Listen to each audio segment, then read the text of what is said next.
उशीर लागणार, थोडा उशीर लागणार. हा, बर. Deepti A is actually her phone is she is unmuted. She has to mute because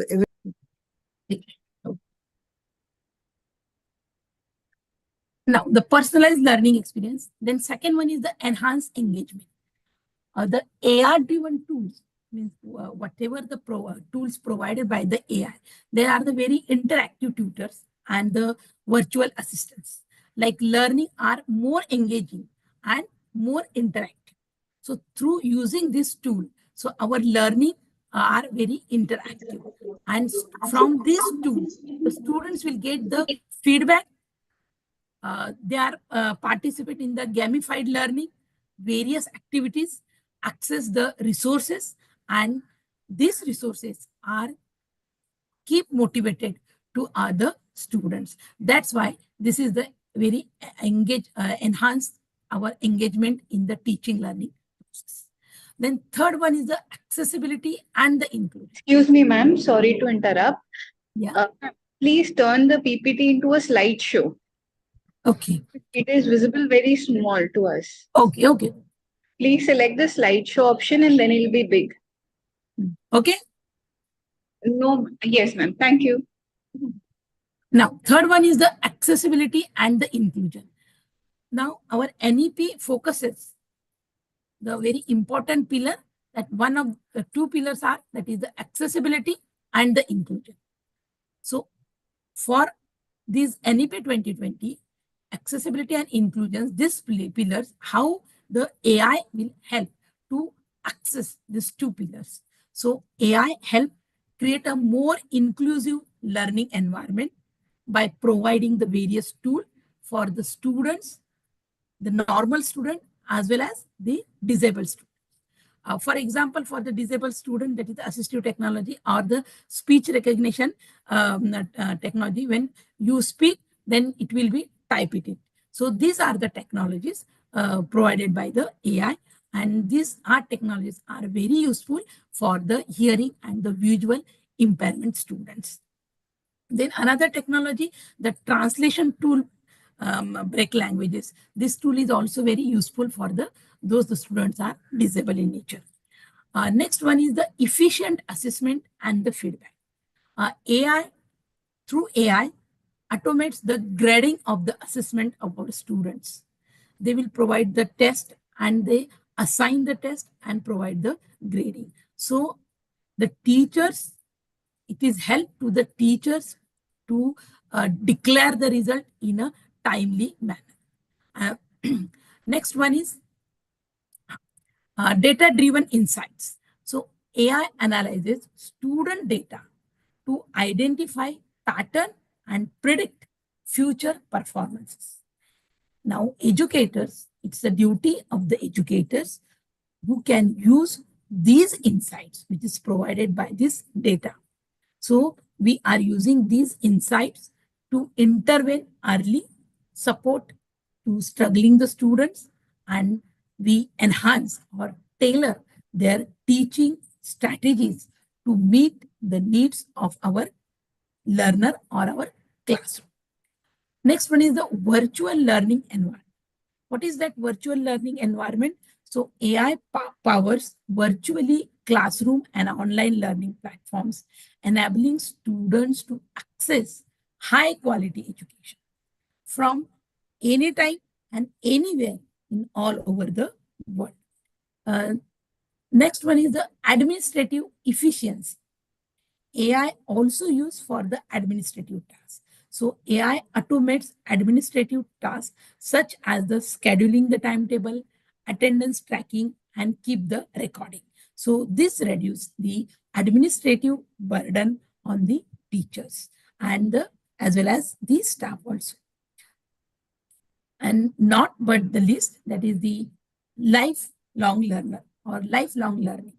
So what teacher, we are the teacher, and teacher is a lifelong learner. Teacher never stop the learning. And when you thought you are the learners, definitely you will learn day by day. And when you are thinking about, no, I am the teacher, then you stop your learning. So as per my experiences and as per my view, we are always be a learner. And AI supports lifelong learning for offering the personalized learning paths for adult learners and the various professionals. It also helps individuals to upskill, reskill, and adapting to the evolving demands required in a job market. Then let's connect what are the objectives of NEP 2020 and how we integrate these objective of NEP 2020 with AI in education involving the various steps. So how we integrate that NEP 2020 objective with the AI. Number one, that is the curriculum design. So when we survive in this global education, so definitely we incorporate the AI related subject such as coding, digital literacy, and the computational thinking from the early stage of the students. And this can be done by only introducing the AI as a subject in school and integrating it into the existing subjects. Second thing is the teacher training. We provide the continuous professional development for the teachers to equip with the various skills which are needed for the teaching learning process. AI and the use of AI tool through the trainings, we give the training to the teachers for the AI and use of AI tool in the teaching learning process effectively. This includes the AI training, includes the training on AI applications, with data-driven decision making and the personalized teaching, personalized learning techniques also. Third one is the technology structure or technological structures. So we ensure that our school, our universities, our institution have the necessary digital infrastructure to support the AI in education or to support how we AI integrate in our curriculum. So this includes the high-speed internet, AI-powered educational tool with the data analytics platform. Next one is the multilingual education. Use AI-powered solutions to promote multilingual education and enhance the natural language processing capabilities for India's largest or the diverse language. This helps in making education more inclusive and more accessible. Next objective is the research and the development. So encourage research in AI through institutions like National Research Foundation. So focus core of AI research, application-based research, and the international collaboration to address the global challenges. Next one is the holistic assessment. So move away from the mark-focused reporting to the skill-focused. Use AI to track and record the students' lifelong learning, training, and prepare the holistic report card. Now, in a regular practice, we the progress card, right? We provide the progress card, but through the AI, using of AI, we can make the holistic progress report of our each and every students. Next important objective is the industry collaboration. NEP always says the industry collaboration is required. So we partner with the industry leaders to provide real world AI projects and internship for the students. So this will help in creating industry ready professional and aligning education with the market needs or the job needs. Then policy support. Establish body like the National Educational Technological Forum to facilitate the decision making on the induction or use of technology in the education, because the AI provide the biggest data So how we use that data for the decision making. So definitely the objectives of NEP 2020 can be effectively integrated with the AI in education, preparing students for the future AI economy and equipping them our 21st century skills. Next important part I suggested in this conference for the relationship with AI and the teacher student. What is the relation between the teacher and the students and the AI? So AI influencing the teacher student relationship in a very several meaningful way. We are not worried about how the AI is coming, then it is the replacement of the teachers. So don't think in that way. Because who created the AI? We people created the AI. That's why no replacement of the teacher. Any technology can be coming in upcoming stages, but no replacement of the teachers. So please focus on this, so no replacement of the teacher. So AI is help. How we use AI is help in the very meaningful way for our teacher-student relationship. How we enhance our relationship. Number one is that is the enhance the support. So AI powered tool provide teachers with valuable insights into student performance and their learning patterns. So this allows educators to offer more targeted support and the interventions, fostering a stronger and more supportive relationship with your students. Then efficiency. By automatic routine, such as grading and the administrative, AI frees up teachers' time, enabling them to focus the direct interaction with the students. So that's why this enhances the quality of teacher and student interaction, and it allows for the meaningful engagement. Third, that is very important, and we know that is the personalization. AI facilitate the personalized learning experiences. So allowing teachers to cater the individual needs of each student, and this will help to mold more individualized and the responsive relationship where the students feel understand and the support. Next one is the real-time feedback. AI provide instant feedback to the students, helping them understanding their progress, and areas also provide the information about the areas for the improvement. So teachers can help these information to guide to our students, give the instruction and providing the timely support and strengthening the student-teacher relationship. Next one, collaborative learning. AI encourages collaborative learning by connecting with peers, connecting with educators, connecting with experts. Teachers can facilitate this collaboration, creating more dynamic and interactive learning environment. Then professional development.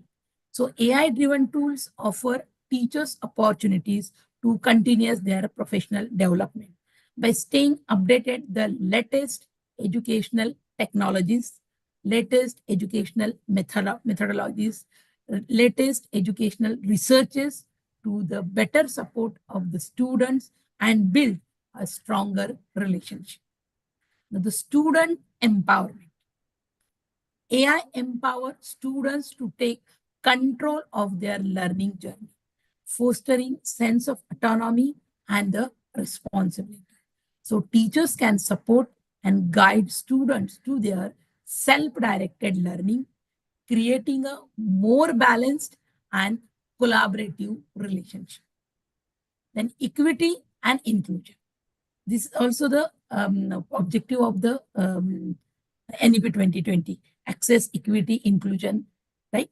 So equity and inclusion. So AI helps create a more inclusive learning environment by providing the various tools and the resources for students with their diverse needs. So teachers can leverage these technologies to ensure that all students receive equitable support and the opportunities. So while AI offers numerous benefits, so it is important to maintain human element in the education. The emotional intelligence, the empathy, and the personal connection that teachers bring to the classroom are irrespectable. AI should be a tool to enhance and complement the teacher-student relationship, not for the replacement. Got it? So this is about the student-teacher relationship.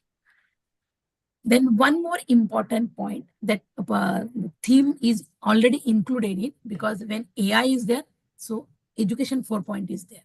What is education 4.0? So we know the education 4.0 represent the integration of advanced technologies, including AI. So artificial intelligence or AI into the education system to create a more personalized, more adaptive, and more efficient learning environment. So what are that? Personalized learning, as we know, the best example of the personalized learning is the Khan Academy. So Khan Academy use AI to offer personalized lesson, and the system track student performance and suggests the exercises tailored to their learning needs, helping them progress at their own pace. Adaptive learning. An AI system dynamically adjusts instructional strategies based on real-time feedback and learner progress. This will help to optimizing learning journey by customizing content, pace, and the assessment for each student. Let's take the one of the example. So adaptive learning system, Dreambox Learning is an adaptive mathematics program for the standard 8 students. So it uses AI to adjust difficulty and the type, which type of the maths problem students occur, or which type of the mathematics problem based on the students' responses, providing a customized learning experiences. Next one is the smart classroom.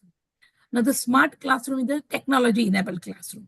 Use AI to foster interactive and the dynamic student engagement. The smart classroom can provide immediate feedback, monitor student progress, and enhance overall students' engagement. So best example of the AI tool is interactive whiteboards, AI-based attendance system, and the voice-activated devices like Alexa. So these are the technology which facilitate dynamic, engaging lesson and streamline our classroom management. Then accessibility. So AI-powered education can be accessed anytime, anywhere, breaking down the geographical time and time barriers. So this makes education more inclusive and accessible to the wider audience. Just like one example is the chatbots, like the Duolingo bots. This is one of the tools. So this tool which help the students practice languages in the real-time conversation. So AI tutors are available 24/7 and provide the instant feedback, allowing students to improve their language skill. Then efficiency in administrative tasks. AI can provide administrative tools. So AI provide the administrative tasks, administrative tools. So we are free, means the teachers are free and they are focused on their teaching learning system, or teaching learning interaction with our students. For example, the automated administrative task system like Grammarly. Grammarly बोलकर एक tool है उनका. So assist teachers by automatically correcting grammar and spelling in student essays.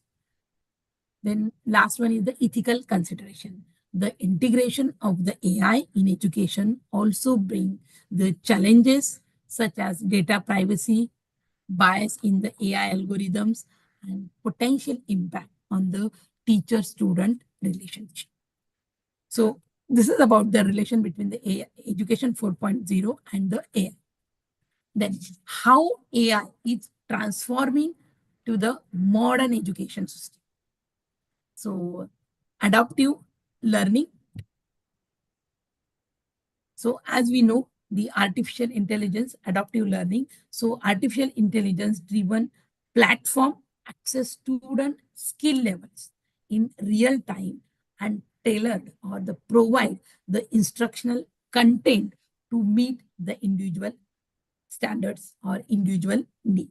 So this system adapt lessons dynamically based on the student responses, provide customized pathways to help student their master concepts and their learning their own pace. Then assistive technology. So this is the tool that for the speech recognition for the disabled learners, those who are disabled in nature. So this speech technology is provided by this assistive technology. Then data and learning analytics. So AI helps learning analyze the data from online portals, classroom attendance, and the grades. So this data provides insights into the student performance, helping educators to find out the trends and provide the instruction to address the gap in understanding and performances. Then intelligent tutoring system.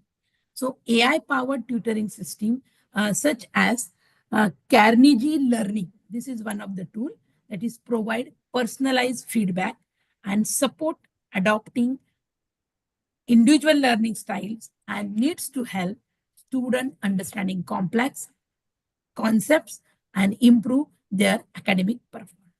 Now in curriculum planning. So AI is always helpful for the curriculum educators or the professors or the educationists, those who plan the curricula by analyzing these big data provided by the AI. So curriculum remains relevant, comprehensive in nature, and aligned with all the learning objectives by suggesting the updates based on the latest educational needs and the standards, which is provided by the AI through the big data. Then chatbots and the virtual assistants. So AI-driven chatbots such as Mainstay. This is one of the tool which provide students with immediate support and assistance outside the classroom hours. So these chatbots answer questions, remind students to the deadline, and guide them through the administrative process, enhance engagement, and promoting independent learning. Then smart content creation. AI aids instructor in the creation of digital lesson and the study material. Tools like Magic School, EduLed. This is one of the tool. So Magic School and EduLed. So this AI tool simplify the lesson plan, create assessments, write individualized educational plan, जिसको हम IEP कहते हैं, and much more to modernizing the learning and streamline the instructions. Then administrative support. Previously, I also discussed administrative support. Then virtual campus activities. So AI provides virtual extracurricular activities, allowing them, the student, to participate in clubs and events from anywhere in the world.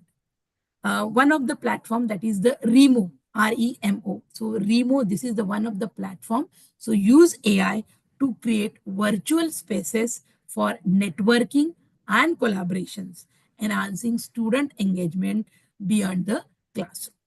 Then interdisciplinary learning.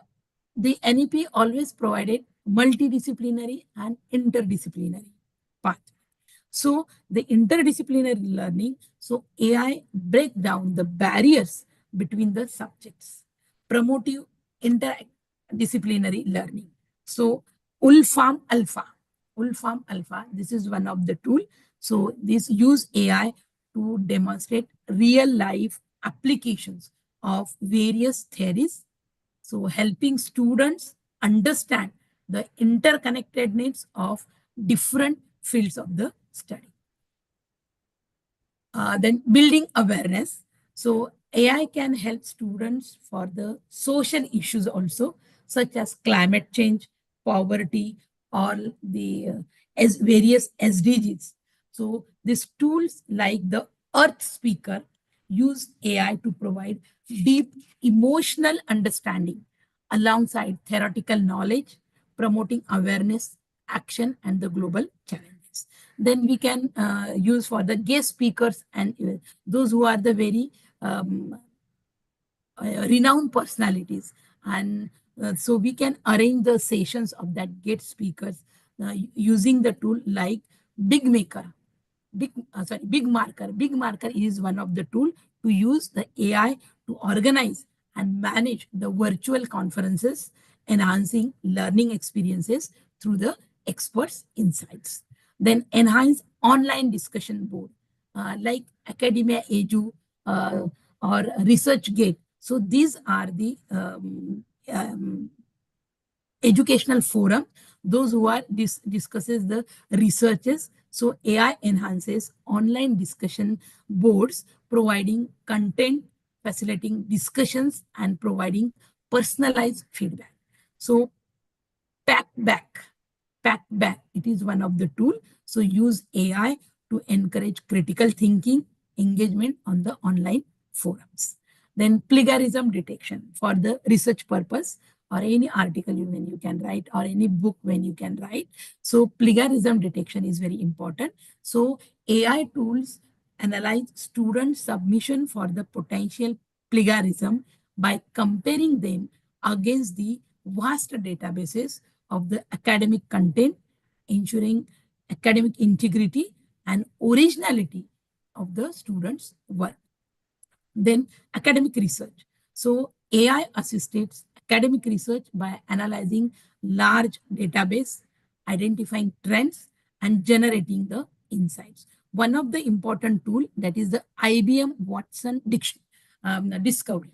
This is very important tool which provide researchers with advanced analytic capabilities, help them to uncover new findings and accelerate the research process. So this is very important tool for the researcher. And my session's last point, that is the ethical consideration in using AI. What are the ethical consideration? Number one is the privacy and the data security. So AI system often require access to large amount of the student data to function effectively. It's crucial to ensure that data is collected, it is stored, used in the compliances with privacy laws and regulations. Then bias and the fairness. So AI algorithms can inadvertently perpetuate existing biases present in the data they are trained on them, they are researchers on them. This can result unfair treatment of certain groups of the students. Transparency and the accountability. It is important to have transparency in how AI system make decisions and provide to the explanation for that decisions. So educators and the students should be aware of how AI tool works and have the ability to question or the challenges AI generated outcomes. Then equal use of AI in assessment. While artificial intelligence can assist the previously I already told you grading the assessment and the risk of over reliance to automated systems. Human oversight is necessary to ensure that assessment are fair, assessment are accurate, assessment are holistic. So taking into these factors, so AI might not be able to consider. So then teacher and the students' autonomy. The use of AI should not undermine the professional judgment of teachers or restrict the autonomy of the students. Educators should have the flexibility to use AI as a tool to enhance their teaching rather than replace it. And lastly, that is the psychological and social impacts. The use of AI in education can impact students' mental health and social dynamics. So it is important to consider how AI interaction affect students' well-being and to provide support machines while it is necessary. And I conclude my session with one of the important article. That article is available on the Atlantic. It is available on the web. That is, the article name is the Artificial Intelligence Promises a Personalized Education for All. And in that article, the Ross Luxin, that is the professor, she is the professor of Learning Center Design at University College London. And she is quoted that the real power of artificial intelligence for education is in the way that we use it to process vast amount of data about learners, about teachers, and about teaching and learning interactions. So I concluded my session with the one of the important statement. So AI can help teacher understand their students more accurately and more effectively. Thank you very much.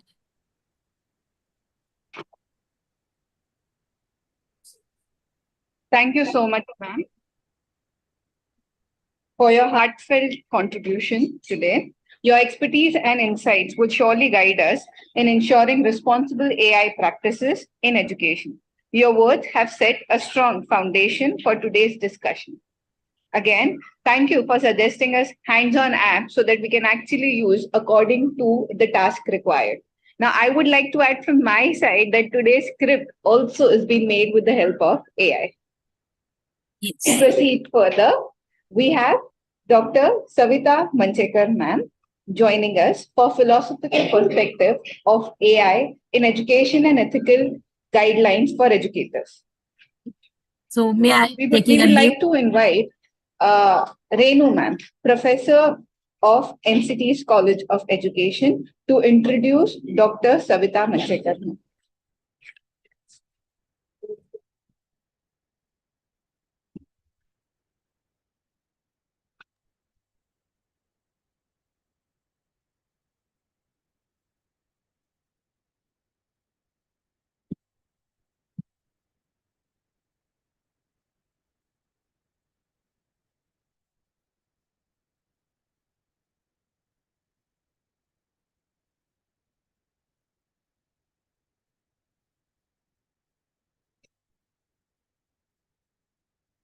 Good morning, one and all. I, Renu Singh, Assistant Professor at MCT's College of Education, would highly privileged to introduce Dr. Savita Manchekar ma'am as a guest speaker for today's session. Ma'am is currently is the principal of Lord's Universal College of Education, and she has been working as a teacher education.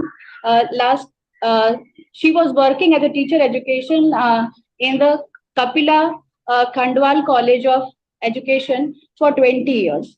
Now she is currently working with this Lord's Universal College, and she holds a PhD from YCMOU, and also having degree like MEd, MPhil from Mumbai University, and also she has published many papers, and she also has attended many seminars and conferences at national and international level. She has also authored research articles and journals. She has also authored a book like Information and Communication Technology in Education, Scientific Methods of Teaching History, conducted UGC-sponsored research projects of 2 years duration on the capacity building of teachers from rural and urban areas to teach social studies. I would like to introduce her as an academician also. She has attained different courses like coordinator and the Center of MPhil course run by YCMOU for the year 2007 and 9 batch, and also managed administrative work and session for the student registration at center. Research guide for MPhil, MA students from different universities and visiting faculty to teach research methodology and advanced statistics to postgraduate teachers. So I would like to invite Savita Manchekar ma'am for today's lecture. Ma'am, please kindly hold the stage and start the discussion. Thank you. Thank you for the introduction, as per expected. So more than that, we are embarking on the new arena now, and everywhere I'm finding AI is being talked about. So for me also, it is learning to learn when I'm presenting. So it's my focus on my topic will be more for the participants who will be writing their articles in these two sub-themes which have been given to me by Savita ma'am. So I will be briefing you about how to go about it and connect it with AI. So this might serve as a guideline to you, but more than that, it has become a learning experience for me to use AI to prepare my presentation, not presentation, to get the note and then prepare my own presentation. Why I'm saying so, you'll come to know very as we proceed. Okay, can I share my presentation, please? So I have, can I take this opportunity to share myself, my presentation from my end? Yes, ma'am. Yes, ma'am. Yeah, that facility is given. Correct? Okay.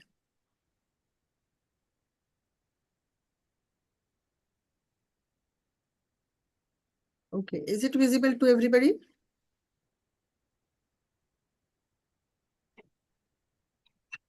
Yes, ma'am. It's visible. Yeah, so I'll just make a slideshow.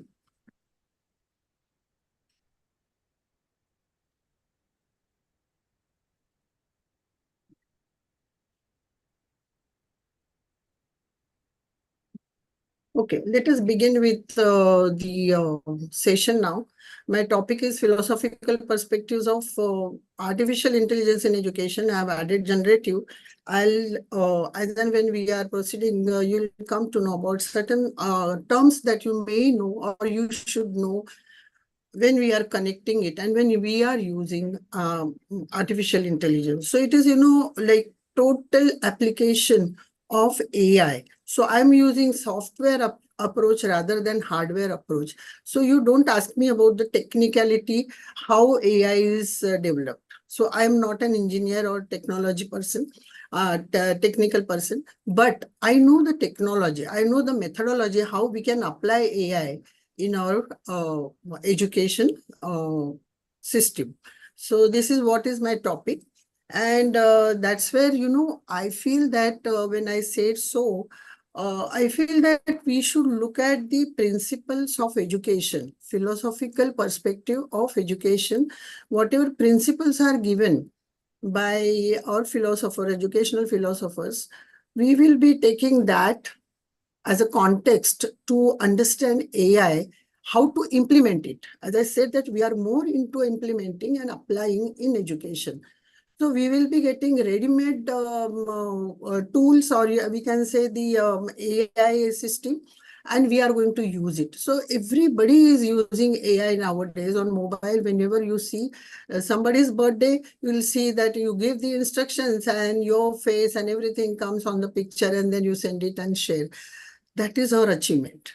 And that is how we should be using AI. So we will not go into too much of technicality because we are into education field wherein we are applying different technologies which are developed by experts. Okay. So I will be taking this as first sub-theme that you have taken. Savita ma'am has given me. That is philosophical perspectives of AI in educational principles. But one of to, as a sampler for you, all of us, to know, understand how we can connect with it. Okay. So as saying so, we'll begin with the, yeah, I don't know.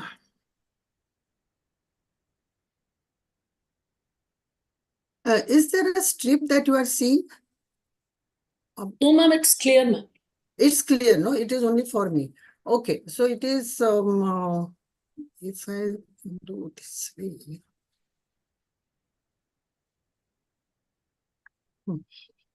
So, my voice is clear, no? Yes, ma'am. Okay.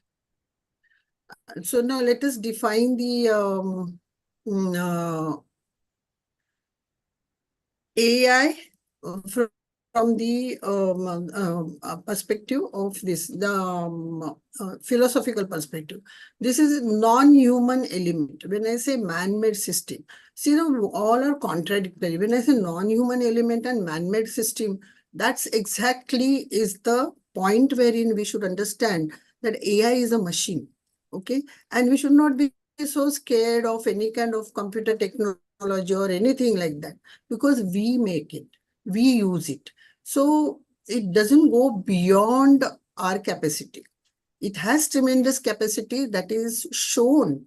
That is because of the speed, because of the accuracy in a quicker moment of time. And then we say that it is more intelligent. It is not so. We only prepared it for our convenience. Okay. And that simulates the intelligence based on the analysis of metadata fed in it. As I said just now, that we have a lot of data in our mind, but whenever we want to use it, that time we have got some maybe limitations because of our experiences, knowledges, vocabulary, loss of vocabulary, and so many other things which are human. But here it is not considering that part, and that's why it can give you whatever you want through the data, large data that is fed in the system. So now there are key terms that we need to understand. Is my voice clear? Because earlier speakers' voices were cracking. So is it the same thing now, Shoma? No, ma'am, it's very clear. Hello? It's clear, Clear. ma'am. Very Okay. clear, ma'am. So now we'll go for generative AI. Okay, thanks. It's now we will go for generative AI. Now we are saying artificial intelligence. Then what is generative AI? Generative AI is one branch of AI, okay, which creates new content. Like for example, it is given here text, images, audio, and all those things, and it creates this data to generate output mimicking human-like creativity. Okay, so it is a simulated situation. Now in education, in teacher education, we have seen that what is simulation. Micro teaching is simulation, isn't it, that we do? So exactly the way we do it, the machine also does, AI also does, but it generates something, it creates the content. And that is why it is beyond simple computer technologies so far we were using. Okay. Any question, anytime you have, please raise your virtual hand and you can ask me. AI algorithm. Now, mathematics and everybody, those who know mathematics very well, they know what is algorithm. It is a process, okay? The process, or I can in simple words, we have to understand what is AI algorithm. It is the list of instructions given to the computer. So computer system learns it to give you the outcome, or it makes the decision. So this is how it is the coordination between AI system using computer technology. Now, there are two terms that is called as augmented and virtual reality. Okay. Now, looking at the picture, which one you would call is augmented reality and virtual reality? Let us have little interaction. I love that. You know, that's fine. So you can just raise your hand and answer. Anybody? Looking at the picture. Most of you are using Amazon, IKEA. Which picture symbolizes IKEA?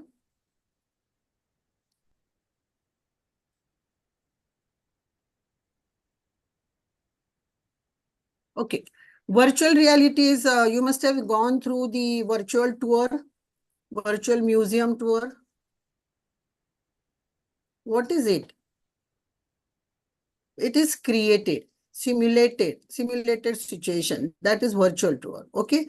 Augmented reality is what? It is actually asking you to show your room, and for example, a furniture you want to buy. So you want to buy, and they will show look at the arrangement of your room, and it will try to place those furnitures and you can select.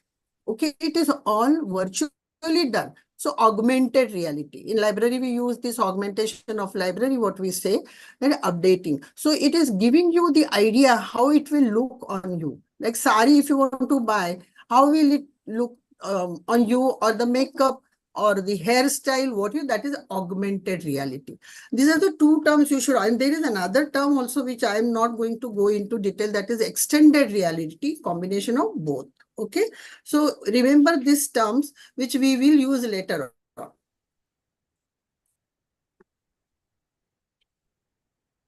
Okay, now we'll go for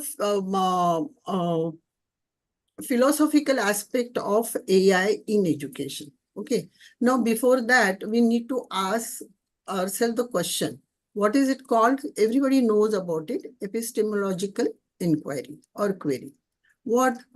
How we say for in our pure philosophical term or perspective in education, we say that what is knowledge?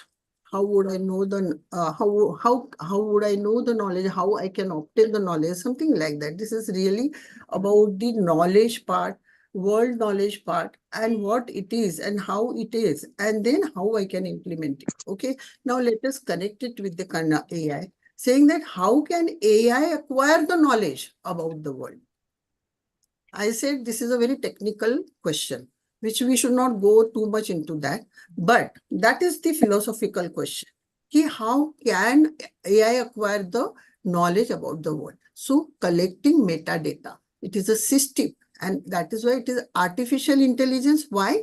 Because it acts as like human. If you have heard of Modi's speech in France summit, you must have seen that he had given two examples. Like if you want to know about the medical report, it is written, and it can be the AI can translate it in a very simple word. You will come to know each and every part of it. But if you want to ask AI to show the person who is left-handed, you'll see the image of right-handed person. How different it is. Have you seen that? And it is where, we have to draw a line between that. But it is so much data it has. But sometimes there are certain hurdles in it because it is a machine. Now, how can I use it to draw conclusions? How can I use AI to interpret my study, my research? Okay. So there has to be a balance between the technology and deep thinking. And artificial intelligence now goes beyond computer technology, wherein it mimics the deep thinking, just like human. And how it is giving us interpretation, how it is helping us in our studies and education field and everywhere.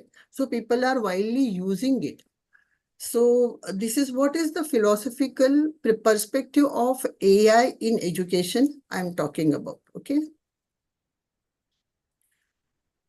What is a teacher and student relationship? How can AI alter it? So philosophically, we say, what is teacher-students relationship? What answer will you give? If you can interact, it will be better. Otherwise, I will keep on asking question and answering myself only.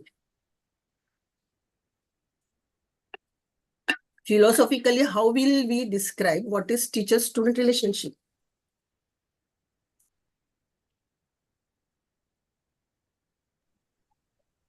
Disciple and the giver, maybe giver and taker something, or in terms of communication also we can say.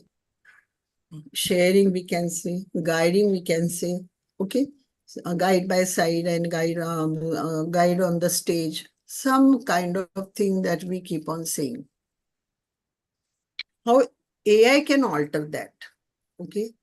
So develop self-learning, it will be guide by side.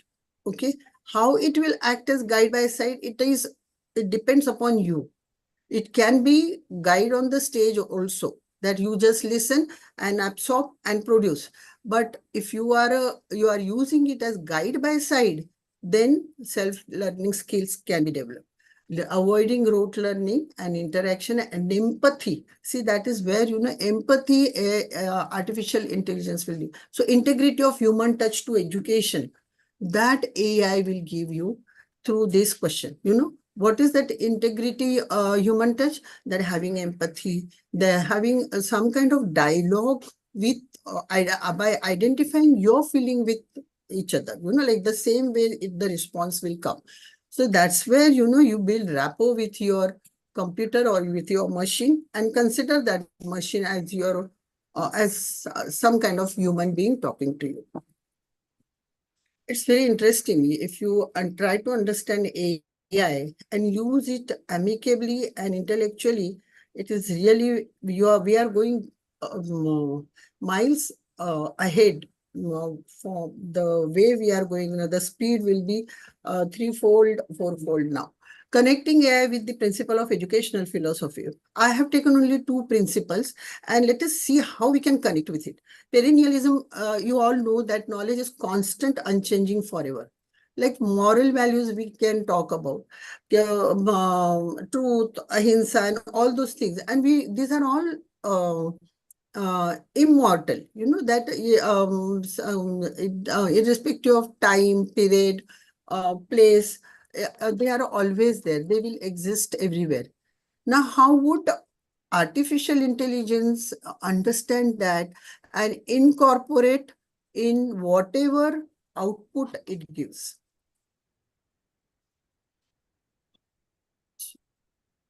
Such kind of things that if you want, do you know what kind of activity you can give to make it more compelling for learners? Compelling for learners in the sense acceptable for learners. These are the values AI system also can give. If you feed such kind of data in AI, that's why, pardon, anybody would like to say something? Okay, I'll give you one example. DeepSeek company's chatbot, just now Magre madam also was talking about it. This is advanced version also, it keeps on, there are many variations. It is a Chinese company, DeepSeek, and it has started with the AI, creation of AIs, and very different variations are coming. Now here, if I see this chatbot and I say that create a story with a moral value, if I give a certain instructions to the AI, and it will create the story with a moral value. Okay, so ethical decision making on the issue-based debates also you can use AI systems. Like for example, what is ethically right and wrong? Just now I gave you the example of Modi saying about giving still a left-handed, right-handed person, even if he is left-handed, right? Because there is one bias kind of thing that is coming, because it will take only the data from that country, which is the practice. That is why it is called as bias. It is technically bias. I'm not saying bias morally.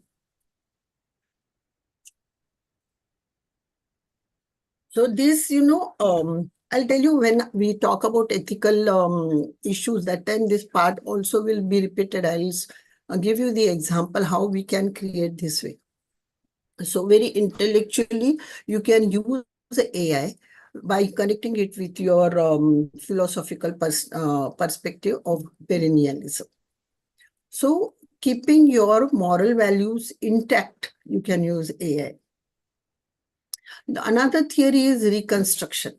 Reconstruction, principle of reconstruction, wherein we say that society is always constantly changing. You know, it wants the change, constantly changing. So, what are the issues, current issues? We need to change them and all. Identification can be done by AI, like generating issue-based cases for debates and discussion, or analyzing data on social inequality biases and suggesting remedies. AI can go towards that, suggesting remedies. Now, two principles have been, if you combine both, combine both the principles, you will see that it is using both the principles, perennialism and reconstruction, and giving you the remedies also, which will be acceptable to you. Of course, there is human involvement required, which we will discuss later. Okay. Critically analyzing the textbook. Everybody knows that we have been given question every year in your paper, in our B.Ed training questions papers, that critically analyze the textbook. Humanly, we are doing it. Now, you try to compare when AI is coming into the picture, how critically it will analyze, how minutely it will look into the textbook from the point of, in the context of the database, in the form of values given or criteria given. It will perfectly analyze it. So this is a really great help for the learner to understand, and also to the textbook makers board also, that to understand how the ideal and model and good textbook can be created, which is in line with the changing structure of the society. Now we'll look into the learning principles also, few of them. So one is constructive learning. Everybody is talking about NEP now because NEP demands constructivist approach, and it says that develop skills in students through self-learning. So learning through learning is one mantra that NEP is giving to everybody, from foundational base to the higher education level. How these skills can be developed as per the aptitude, tapping the aptitude of the child, and developing skills gradually in students, and then give them some, or make them self-employed kind of people, productive generation. And this is where, you know, AI also can help. So creating learning environment with systems approach, input, process, and for self-learning. Input, process, and product. So wherein learner's analysis, AI does the learner's analysis, based on which the process takes place, process of creating knowledge, content, and according to the capacity of the child and the interest level of the child or the learner, it is the syllabus is created, and then the output is seen and interpretation is given. This is another aspect that has been added in the artificial intelligence.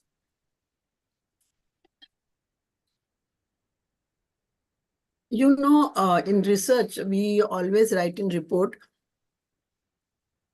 interpretation and inferences. There is a difference between interpretation and inferences. Based on the graph that you draw, you interpret. This is more, standard deviation is scattered, and all those things. What does that mean when you say so? That is in drawing inference. Exactly the same thing AI will do. So it will also draw inference why it has happened, reasoning out.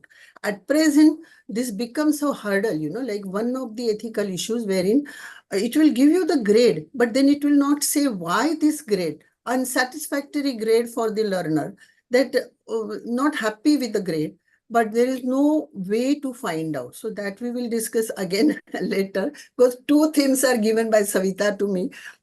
So that's why I'm trying to connect both very smartly, so that you can understand. In that sense, smartly. Okay.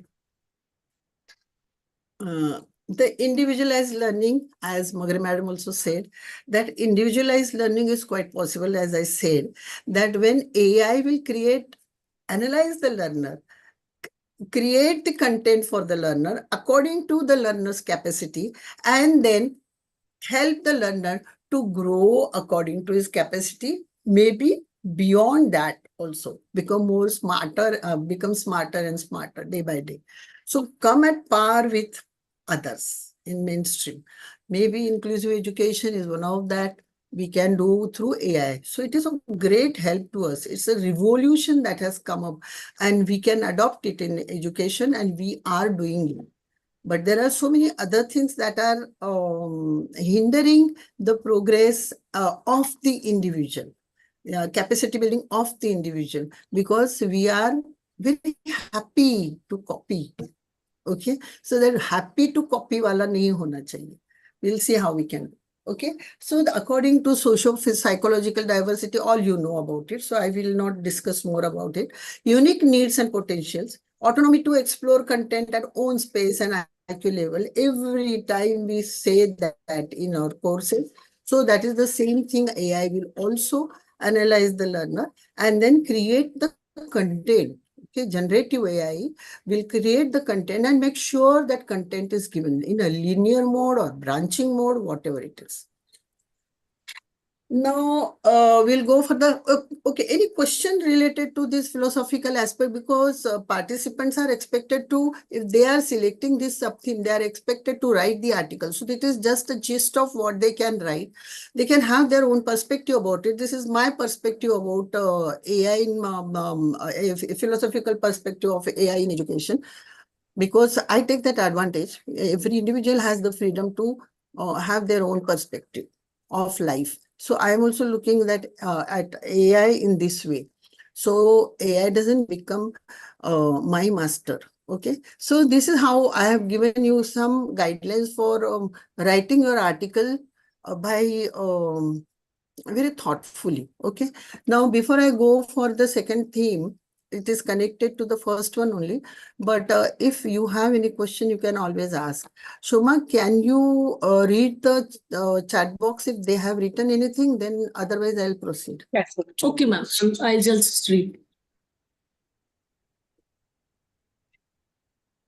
No, ma'am, it was about the screen that it is very clear. That's it, ma'am. Thanks. Okay, we'll go for ethical consideration of AI in education. Okay. As madam said that it gives you, Magre madam's presentation was very good. And she was talking about the great power that AI is giving to every individual or in education system. But it comes with great responsibilities, because great power sometimes make you lethargic. So many amenities at home will not give you scope for doing physical exercise and all. So that's why we are seeing the outcomes of that, of obesity and all sort of thing. So, what kind of thing, how we can use AI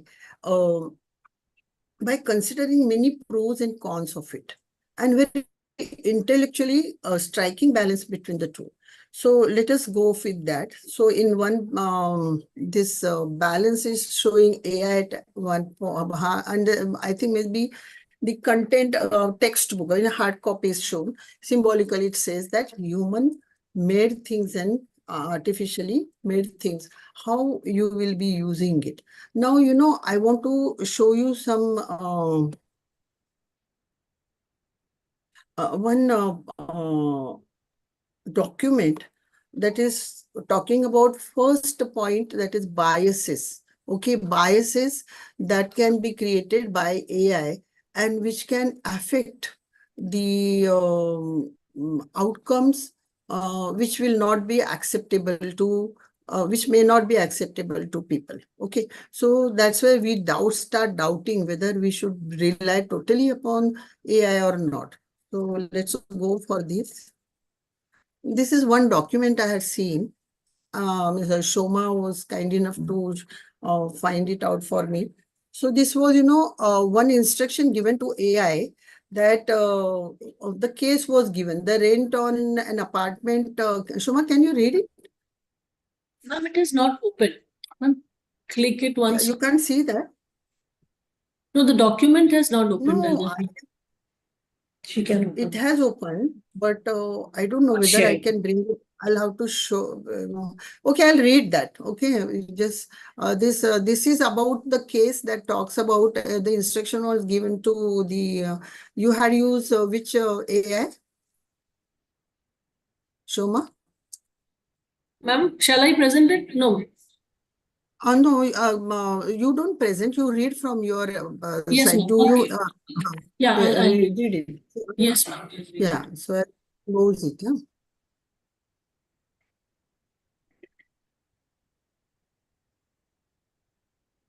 Just a second.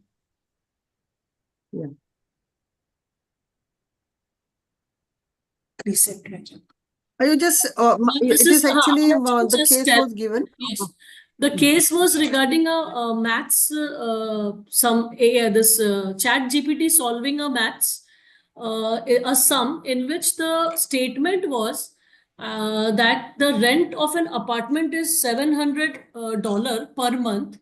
Each month you have to pay, that the person has to pay full 700 in rent, even if you only live there for the part of a month. Now, if you live there for 3 months and 4 days, then the question was to Chat GPT that how much do you pay in rent? Now, what Chat GPT did is Chat GPT calculated 3 months rent as 3 into 700 is equal to 2100. That was absolutely correct. Now, Chat GPT skipped one statement which was there in the question, that even if you live for part of the month, you have to pay the entire rent. Now, ChatGPT calculated that in a very logical manner, where ChatGPT considered 31 days in a month and divided it by 4, and then told that the person has to pay 2100 plus the amount $91, and it comes to be 2191 rupees, because 4 days rent the person has to pay. So, ma'am, you can continue. The error was that ChatGPT has skipped one particular sentence which was there in the question, that if you stay even for half the month or a couple of days, you have to pay the entire rent. Yes, ma'am. Yeah, and then later on, Shoma again asked the question. So it apologized, said, "Oh, yeah, it's my mistake. I'll give you the correct interpretation," but it gives the same interpretation. Now, what is the bias here? The bias here is it has the data which talks about perfect accuracy. It doesn't talk about the somewhere it is twisted here and there, and then how to calculate. So for that, advanced versions are coming up. Like 4.0, Magre Madam was talking about for chatbot and all. So that is coming a GPT only. GPT 4.0 will give you that interpretation. So this is how people are work for every country, that they will develop AI according to their needs and their characteristics. That every country has its own characteristics, value system and everything. They will develop AI in that way. Then it will be very, very acceptable to all over and widely acceptable. And then, people will start using it intellectually. It's not that I should use only AI developed in my country. Globally, you have to use it. But somewhere when you want that your touch of your culture should be added to that. For example, when I said that I want those moral values which we live in India, Indian values, they should be part of my study. Then you have to develop, use the homegrown AI. So this is where, you have to distinguish. It's a global world now. You can use it, is widely open for everybody. But this is exactly where I mean to say that ultimately we are humans, bosses of AIs. Okay. So collaborative work by educationists, AI creators, and computer experts. This is very important to eliminate or minimize such kind of biases. And human in loop approach always should be there. So teachers' place and teachers' position cannot be replaced here with proof. I am showing it to you. Okay, we are going for data privacy and security. Okay, so here what happens, I'll give you the example.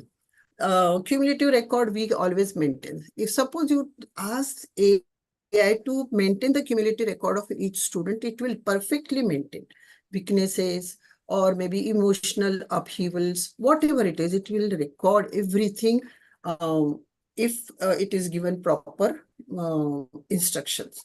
And what happens if it is hacked? What will happen? You know, this is where is the question of privacy and security. This more than this emotional aspect and more than damaging anybody's personality through making it public is like for counselor, we always say that ethically it is very, very important for a counselor to keep every information confidential. Same way, AI also has to keep. So this can be a question whether it will not be hacked. So what is the guardrails for that? So safety measures to be taken care of with the latest technology application like plagiarism check, or maybe somewhere the security what we do, you know, for our virus security and all we do, same kind of thing can be used. And you know one thing, whatever you use from AI, the information, it is free, outsourced, you know, can so open source, and it cannot, the plagiarized things cannot be detected from it. You know, it is not very significant when you are using the information from AI, using AI. So that is why people are using it as it is. Like the student is asked to make write an assignment. AI write an assignment for me, giving requirement. AI will write the assignment. It will be presented. You get A grade by human also. This is where is the mistake that we are making, you know, like when I talk about biases and also this kind of thing. So need to know basis release of data should be there. What does that mean? Means counselor, when the human counselor gathers information, the counselor will keep it very, very confidential, only to few people, not to all, not openly going in the classroom and say this student has got this many weaknesses and these are the things that she cannot do. The same way, AI also should be strictly instructed to release only when it is required. Okay.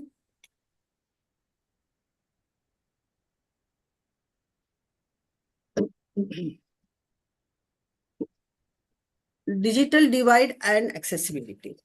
What is digital divide?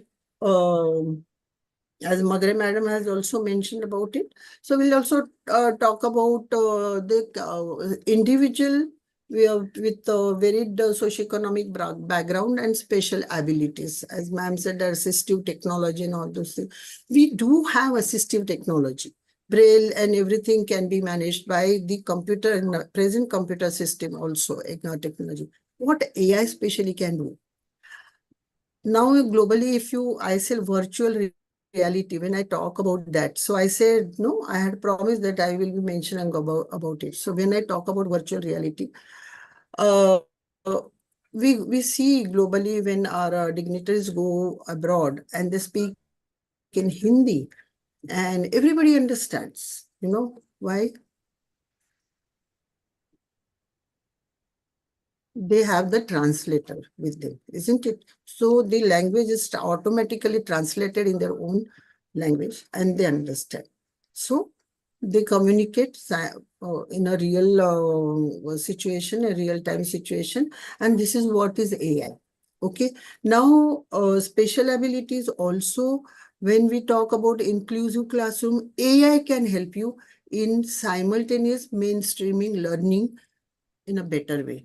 It's a very, very, I would say, tedious task for a teacher, normal regular teacher, to simultaneously facilitate learning among the mainstream classroom wherein there are some educable special children are present, like physically impaired or some children, for them making picture, for them making lip sync and all those things. All those things are very tedious job for a human teacher. AI can do that through this kind of gadgets. So this is where, digital divide can be taken care of. So that issue, when we talk about in this way, it can be taken care of. Now, technological availability is one thing, wherein in remote areas, you will find that they may not get that kind of technology to access, or maybe there is some kind of lags which will not help you out in that. For that, government policies, government can help us out. Or we can also customize. See, I'll tell you one thing. There are so many things that a person can do with the existing computer technology. Like, for example, digital learning, online learning. Every app, every software has made it, like subscribe with money. Itna subscription for 1 year, itna ye hai, then we stop using it. During COVID days, it was all free for Google Meet and recording. Now you go to Google Meet, there is no recording. Find a way out. How will you do that? I can't afford it. Then how will I do that? I'll use Chrome. I'll use the Chrome access, keep it in my classroom, and then I'll use it. There is no attendance because Google has stopped it. They said that you have to buy that additional add-ons. So we do this way. So there are so many things that we can do, customize whatever is freely available, and then present it or use it. So this way, AI also, there are certain basic AIs, so those are free at present. Later on, it will be paid or something like that. But why not rely upon homegrown AIs, which can, or maybe government giving us some facilities or some concession for availing those. That also can be the solution for that. Infrastructural lag in institution. There are so many institutions wherein not updated infrastructure can be raised or can be maintained. So in that case, government's help or some sponsorship or these kind of things, and you can keep updating. Some students during COVID also, they didn't have the mobiles or this kind of apps at home. So government was providing, or at this juncture when there is no COVID or something, but still there is digital divide economically. What the school can do, provide the students some time to use it in the classroom. Make that in your timetable, the time period wherein the students can use AI, your supported assignments and all. This is how they will be trained properly. And this is how we can overcome this kind of digital divide, even at our level. By a larger level, by government level, in that they will be definitely working on that, because we believe in progress, technological progress, and balance in that. So pragmatic use of AI by teachers. Now, digital divide and security, when you want to do that. So what is pragmatic use of AI by teachers?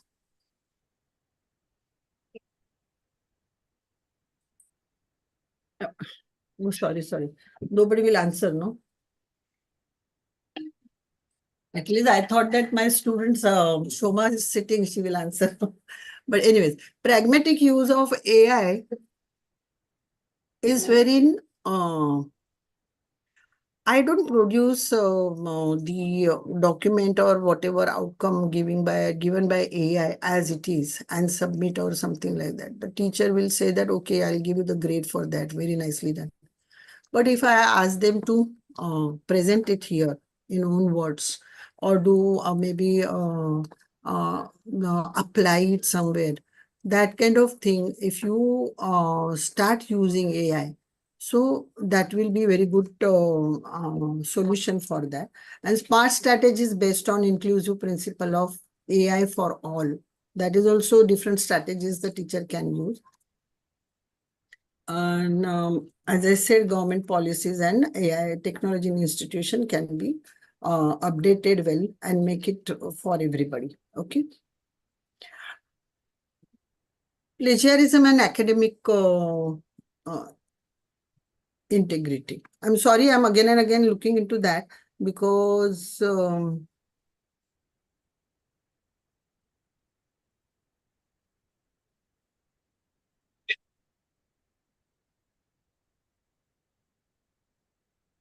because I am getting a stream up.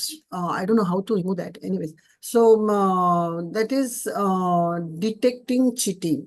You play in academic and copying without internalizing the matter. This is what usually we are doing it when we are using AI. We are copying as it is and then giving it. Like for example, CV making. CV making is so easy now. So because those who do not know, can't speak English fluently, so it's very helpful for them because correct English is used. But if I want everything to be written for me, and as it is, if it is copied, there might be some kind of different meaning that comes out. So you have to be extra careful when you do that. And what happens when during interview, when I'm giving you the example of CV, when during interview, job interview, somebody asks you something from the CV, will you be able to answer that?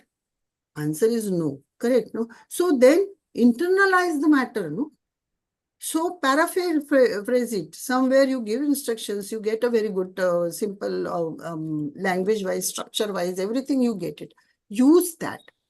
But have your thought process in the matter, content, how it can be done, that is very, very creative that you will be doing. Okay. So that's where AI can be used. Plagiarism may not be detected. Because the data is taken is accessible to the system by every vendor or every stakeholders. And they say they use it. So it is open source, that's why you cannot say that it is plagiarized. You have taken it from in it. Now in computer, if you are taking licensing is there, isn't it? So that those common creative licensing and all those things, we have to take care of it and then give the referencing and all.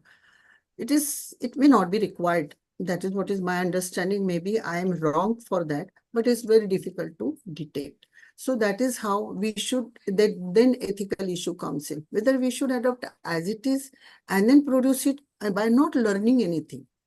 This is very, very important. By not learning anything, then what is the use of using AI? Correct, no? So, uh, uh, unless and until I am involved, my brain is involved in that, my creativity is involved in that, how will I develop my creativity capabilities, isn't it? So this is where you have to think when you are using AI. So ethical consideration of using AI, that is where I'm focusing. When you write an article, please give different examples. You have plenty of examples in front of you because it is already being used everywhere. So that's how even the teachers also should be properly trained for that.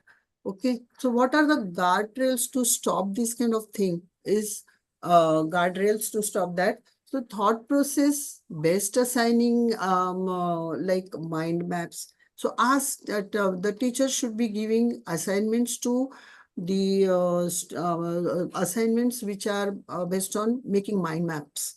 Now you ask the computer or AI that make a mind map of what I learned. So it will ask you again, what have you learned? If you have not learned this, so you will give something on from the textbook. It will make the mind map. How will you explain it in the classroom? See, this is where I'm trying to tell you that unless and until you have learned it, you cannot create a mind map using AI. Because you have to give in your own understanding the instructions to AI saying that this, and now make a mind map for me. Very beautifully, it will draw the mind map for you using the words that you want, you are desirous of. And then it is very easy for presenting. So you have internalized it. So it is very easy for you to explain, isn't it? Asking students to use AI to make projects, presentations. That's exactly I'm saying. You are presenting something. You are not reading. You are, whatever is given by AI on the screen, you are not reading, you are saying. When you are saying so, your knowledge is understood and tested, isn't it? Competitions you can keep.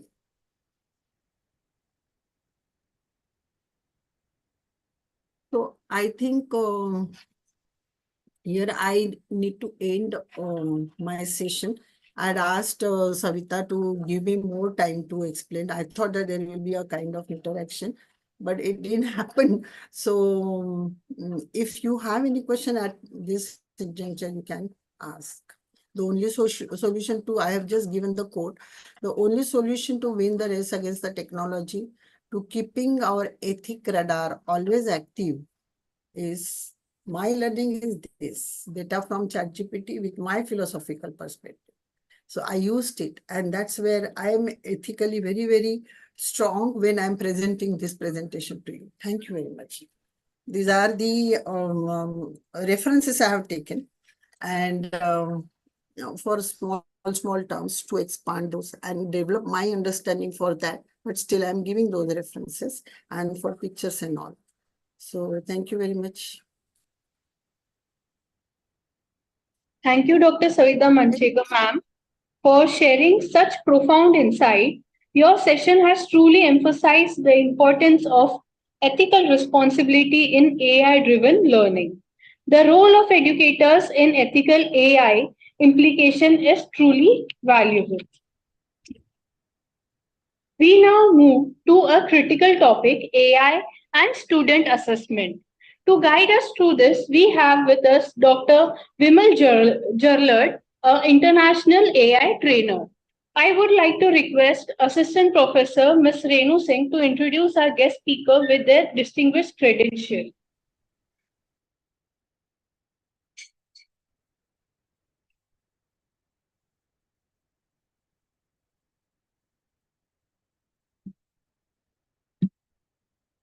Good afternoon, everyone. It is with great pleasure and honor I would like to welcome and introduce Dr. Vimal Jaran on behalf of MCD's College of Education and Research. Our gathering is graced by an exceptional researcher who is an inspiring figure in the field of computer science.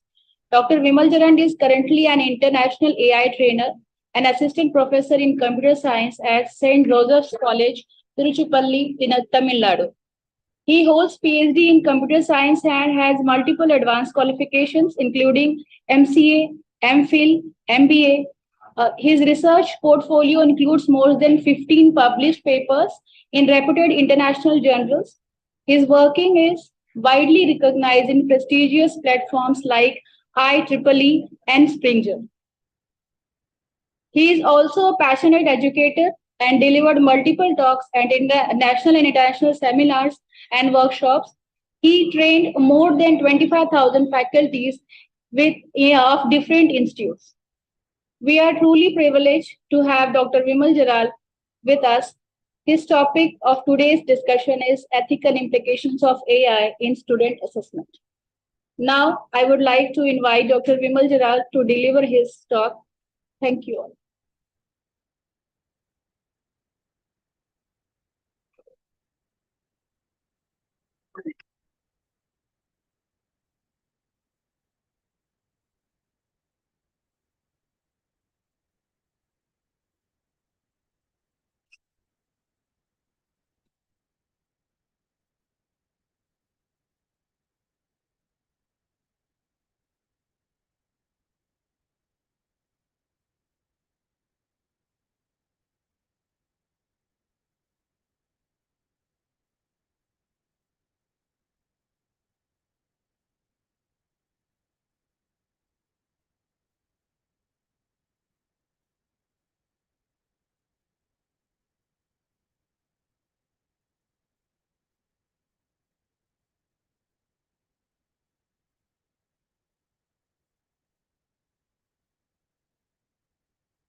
Dr. Vimal Gerald will join us by 12:20. So meantime, if you have any questions to Dr. Savita Manchekar, you can ask. Manchekar ma'am, are you there?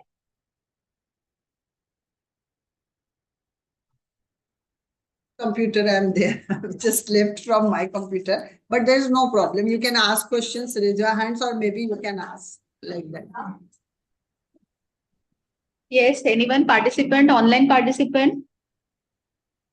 That's why, Savita, I wanted some time for question answer, because this is really very, very important aspect of bringing in AI in education.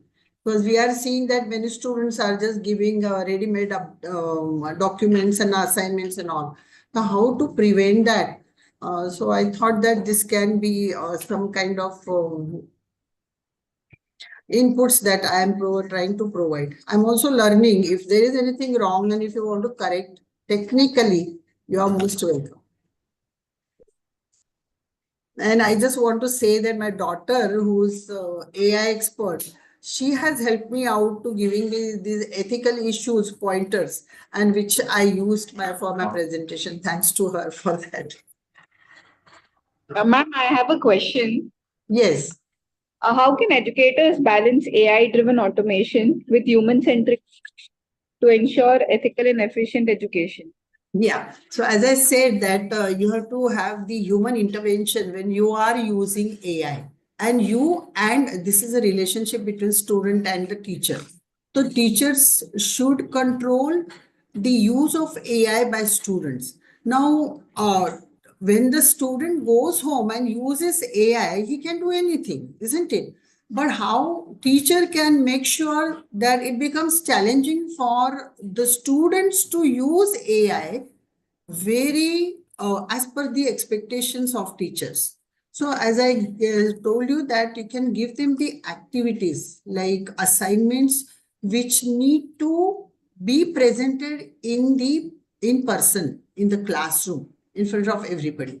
So let them prepare the, for example, seminar or any kind of paper presentation. Let them prepare the paper using AI, but give them instructions that there are certain things that you need to incorporate and you have to read thoroughly. So unless and until you refer to and understand the content very well, you will not be able to give instructions to AI. AI system, you want something to outcome for that. You want a paper to be written by AI. But unless and until you give intellectual and very thoughtful instructions, you will not get the result. Then whatever is given is accurate. As example I had given, it was accurately calculating the mathematical equation wherein it is saying that this much rent has to be given back. But the condition ignored. Isn't it? This kind of conditions, if you put for your students, not AI, that you read first and then make thoughtful instructions and then prepare and then present it. And in the form of maybe a paper presentation, in the form of role play, any kind of activity they can do, whatever they can do. So that's exactly is my point, that here the teacher's role is very, very important to allow students to use AI. You don't have control over students' use of AI. At home, कुछ भी जैसे plagiarism and all those things, students are still copying and pasting. So copy paste, even they are not doing copy paste. It is creating. Generative AI said that it is creating the content for you. So CV is prepared and created for you based on your instruction in AI. This is the difference between computer technology, wherein you copy paste. You find out some page wherein you get something like that template you get, and you just copy paste and put it here. It's not like that. You ask for template, it will give you the template also. So ask for template and say that, okay, I want to write on these points. Elaborate these points for me. I will compile it and write it. This kind of condition also you can give. So when you are giving assignments or you are allowing students to use AI should be the assignment should be so challenging for the student that he or she is compelled to using that. Study well before and then. Okay. Yes. You can hear me? Yes, yes, I can very clearly. So thank you for highlighting on the you're highlighting in your session the philosophical perspectives of AI from educational perspectives, and you mentioned about the educational principles, about the reconstructivism, all those aspects. But I also you try to put it into generative AI, which is AI inclusive epistemology also, which is very much So the questions that we yes. always ask, no? Yes, So just recognize. epistemic, I just wanted to mention epistemic AI also is there. What is that? Epistemic AI is the advanced versions of AI. It will ask you and it will do the interpretation for you, interpretation, drawing inferences for you. For example, in the examination, AI has given me a particular grade and I'm not happy with that. But there is a kind of deadlock, type. It doesn't reveal why it has given this. The reason out exists. Some AIs, basic AIs don't reason it out. Why this A grade is given? Like, for example, as Shoma has read out that particular case, wherein it cannot give you the reason why I'm giving again and again the same result. Saying sorry for that I'm not following your instruction, but again giving the same result. Isn't it? So this reasoning out is epistemic AI, wherein it will develop into that. So that's why homegrown AIs or advanced version of AIs, we should be training our teachers to keep ourselves update for new versions of AI. So it will be very useful for us to make our task intact, our role intact, and human intervention intact, and plus challenging jobs and learning for students.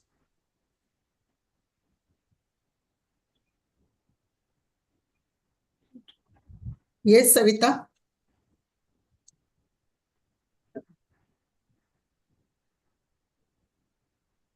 You're able to hear me? Yeah, I can. AI is automating tasks for us and Yeah, I also know. providing information readily, right? But Yes, knowledge and skills are truly essential for humans. correct.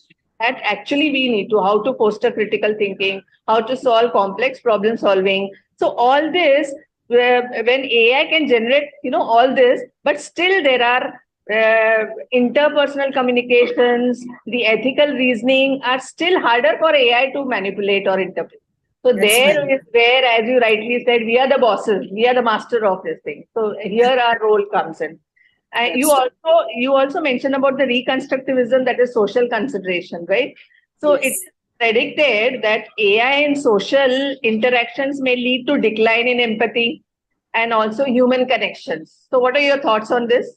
And that's what exactly I said, that time also, that perennialism is always there. So the AI should always be fed with the moral values, which are always living, living values. We say moral values like what every country has. It doesn't change with time. So those values are always there. So they always will draw inferences based on the values. So I said, no, when you say, I ask the AI to create a story based on a social issue and then give moral value to it, it will definitely give you the moral value of your country.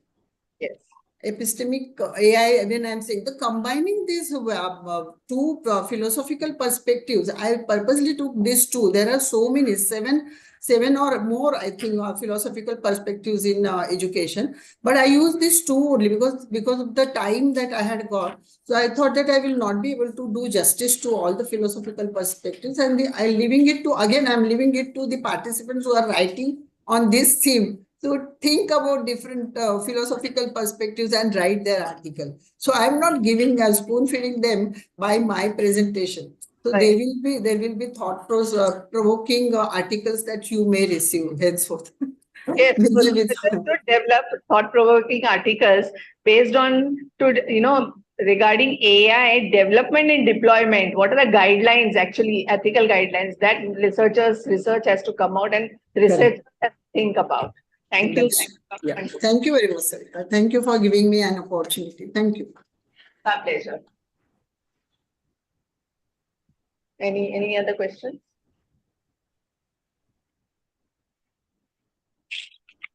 Thank you.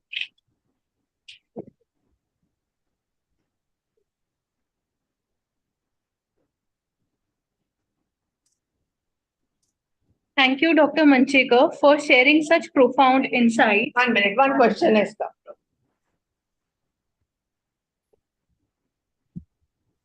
Please ask. Yeah. Yes.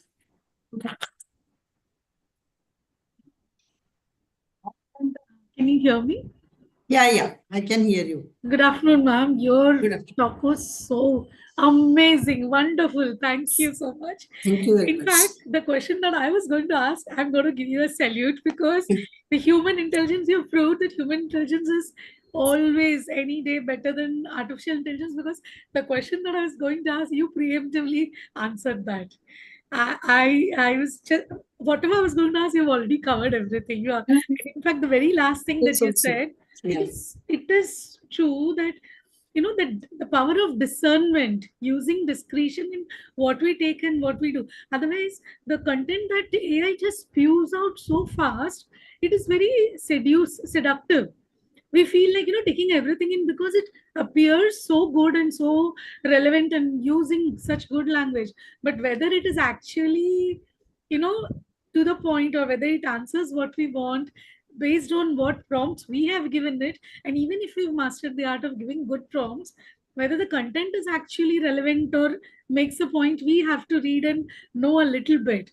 So that, I think, has to be emphasized time and again to the persons who have come newly. We have lived for 50 years, so we do know. We've been reading for 30 years of that time, so we do know that we need to hit the books and actually see what's given.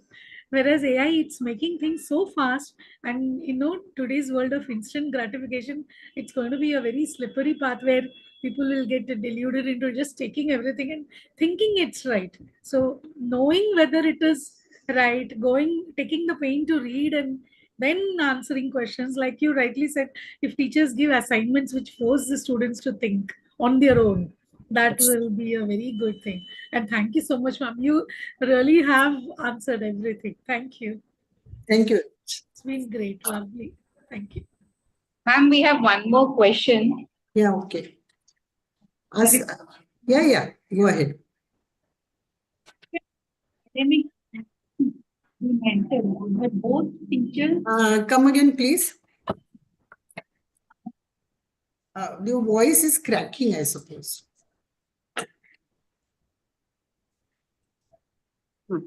Ma'am, how can the academic honesty be maintained by both teacher as well as students when framing guidelines? For example, if teachers are giving any assignments or self-study or devising or designing any of the content, so how that guidelines will be provided with a human touch?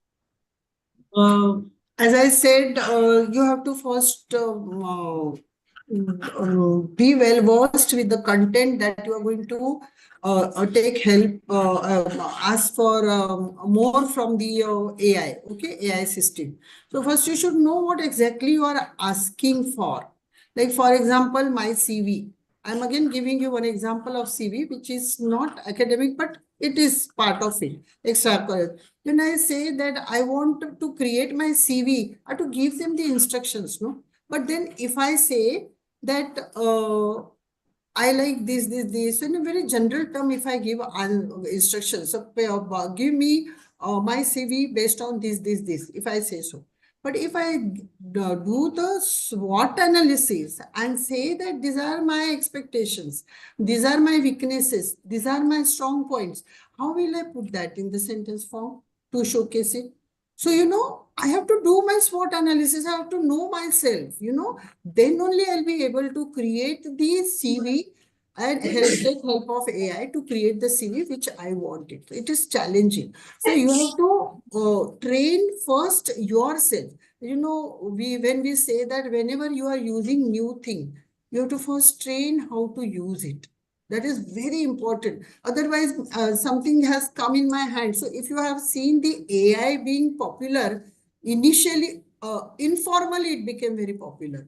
You will see that on WhatsApp, people started using it for their happy birthday messages and all, and making an invitation by making figures describing my daughter is of this age and that age and this. But my daughter is very happy, my daughter is very healthy, or my daughter is very fat or something, you don't write. Why? Because you don't want to write it. Or you don't want to give the characteristics of your daughter, saying that she is always smiling or something, and draw a picture of my daughter, if I say so. So then the picture will be correct, the way you expect it. But if you say that I have a daughter of this age, I am a mother and a father and this family, and draw. Very beautiful picture it will draw, isn't it? So and what I'm saying, that why to make it so artificial when you can make it so natural by giving a human touch? So there are I'll give you one example. I think many of you might be knowing a concept attainment model, CAM. Everybody knows. Now CAM, when will you use CAM? When the concept is very abstract. If you want to teach students about noun, you will better use the specimens. Say that this is a flower, describe the flower, they will describe it better. But when I go for negative, positive example, why? I don't want to go into that difficult level. When it is abstract and I want to make it very clear, then I will use CAM, isn't it? The AI is also like that.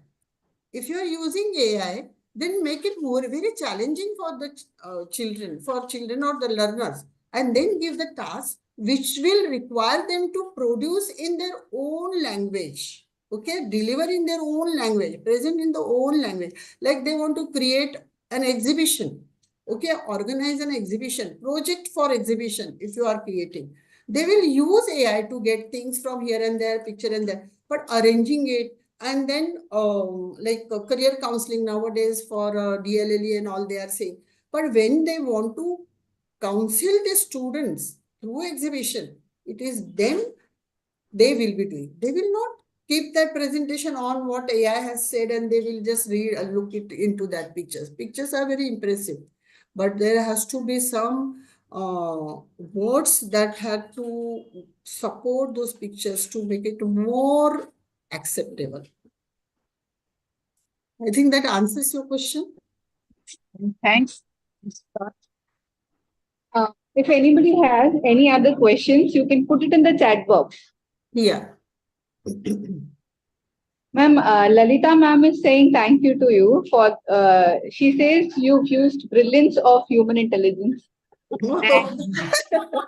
No, I just with humbly, I just deny that and not accept it. I say that I am just like you people. I'm learning through through my learning. I saw then learning through learning. No, like I am learning to learn. I'm learning to learn. That is what I did just now. I took help of my daughter who is expert in AI, and I asked her, what is the meaning of this? What is generative AI different than simple AI? Everything I asked first, then only I presented. So I used even AI, but then I did it on my own, according to my understanding. Because I know the philosophy of education, we have been into that. But how to connect it with the AI? I needed to know something about AI. How will I apply it? How will I use my philosophical perspective to apply the AI so that my place is not taken away by machine? Thank you very much. Thanks for the compliment.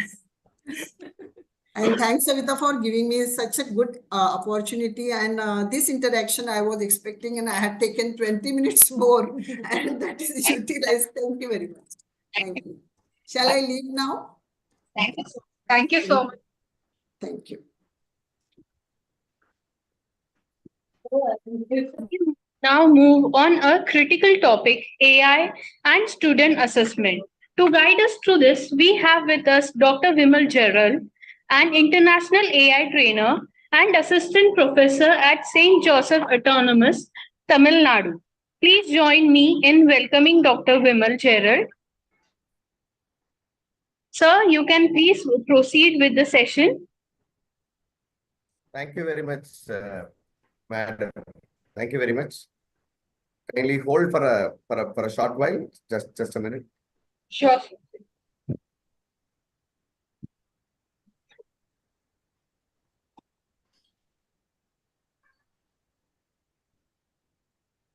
A short while. I'm sorry.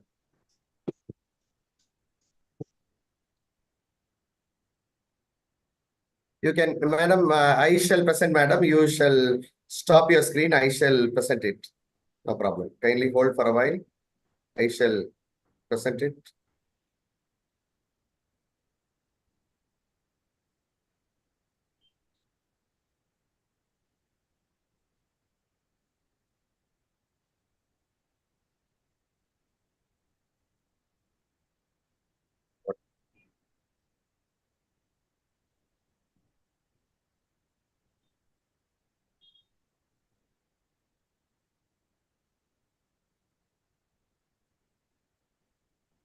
Thank you.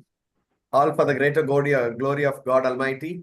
Most respected trustee members and patrons of MCT, honorable administrators of MCT, the organizing secretary and the person who connected me for this conference seminar, Dr.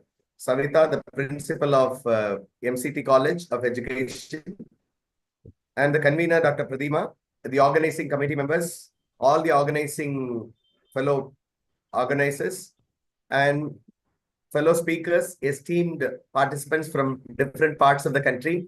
A very good morning to you all. Good afternoon to you all. How are you all? I'm very much delighted to connect with you all virtually. Thanks to Dr. Savita for getting me connected to this virtual presence in the conference organized by the esteemed institution. I'm really very glad for this excellent opportunity. I'm really thankful and appreciate the team organizing for coming forward to organize a seminar in a hybrid mode, which would highly be beneficial as we are facing tremendous changes in higher education arena.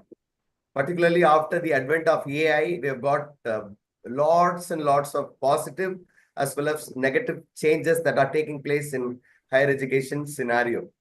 In this context, as we enjoy the benefits of technological advancements and AI, it is very much essential to consider ethical practices. That is why the topic has been given as ethical considerations on using AI in education, navigating the challenges and the path ahead. My dear friends, I'm going to spend a little time with you all, maybe about 1 hour, just to talk about the ethical consideration, ethical practices in assessments. Let me just share you the screen. While we talk about the changes in education scenario due to the technical advancements or integration of technology, we have got several mechanisms which has given us ample number of benefits. At the same time, all these technological advancements, one or the other way, has its own implications which may lead the higher education arena in a negative pace. So it is high time that we discuss about the ethical implications of AI in student assessment. My focus is in student assessment, right? Even the fellow speakers I was listening for some time, they were talking about in general about education, integration of ICT, where there implications. Am I audible? Am I audible? Is there any issues? Am I audible? Yes, sir, audible. Thank you. Please feel free. Okay. I usually start with an exercise, but here we cannot go ahead with the exercise because we are all in, in hybrid mode. Some are present. Okay. Let me just shall I have you on screen? I think Hall. Can you just tilt the camera? Organizers, can you just tilt the camera so that I can see everyone over there? Can you just adjust the camera, tilt the camera a little? I could see the people at Hall. Yeah, I could see. Yeah. Yes, fine. Now, whatever that I tell you, please don't do it. Whatever that I tell you, please do not do it, right? People at Hall, please don't do it.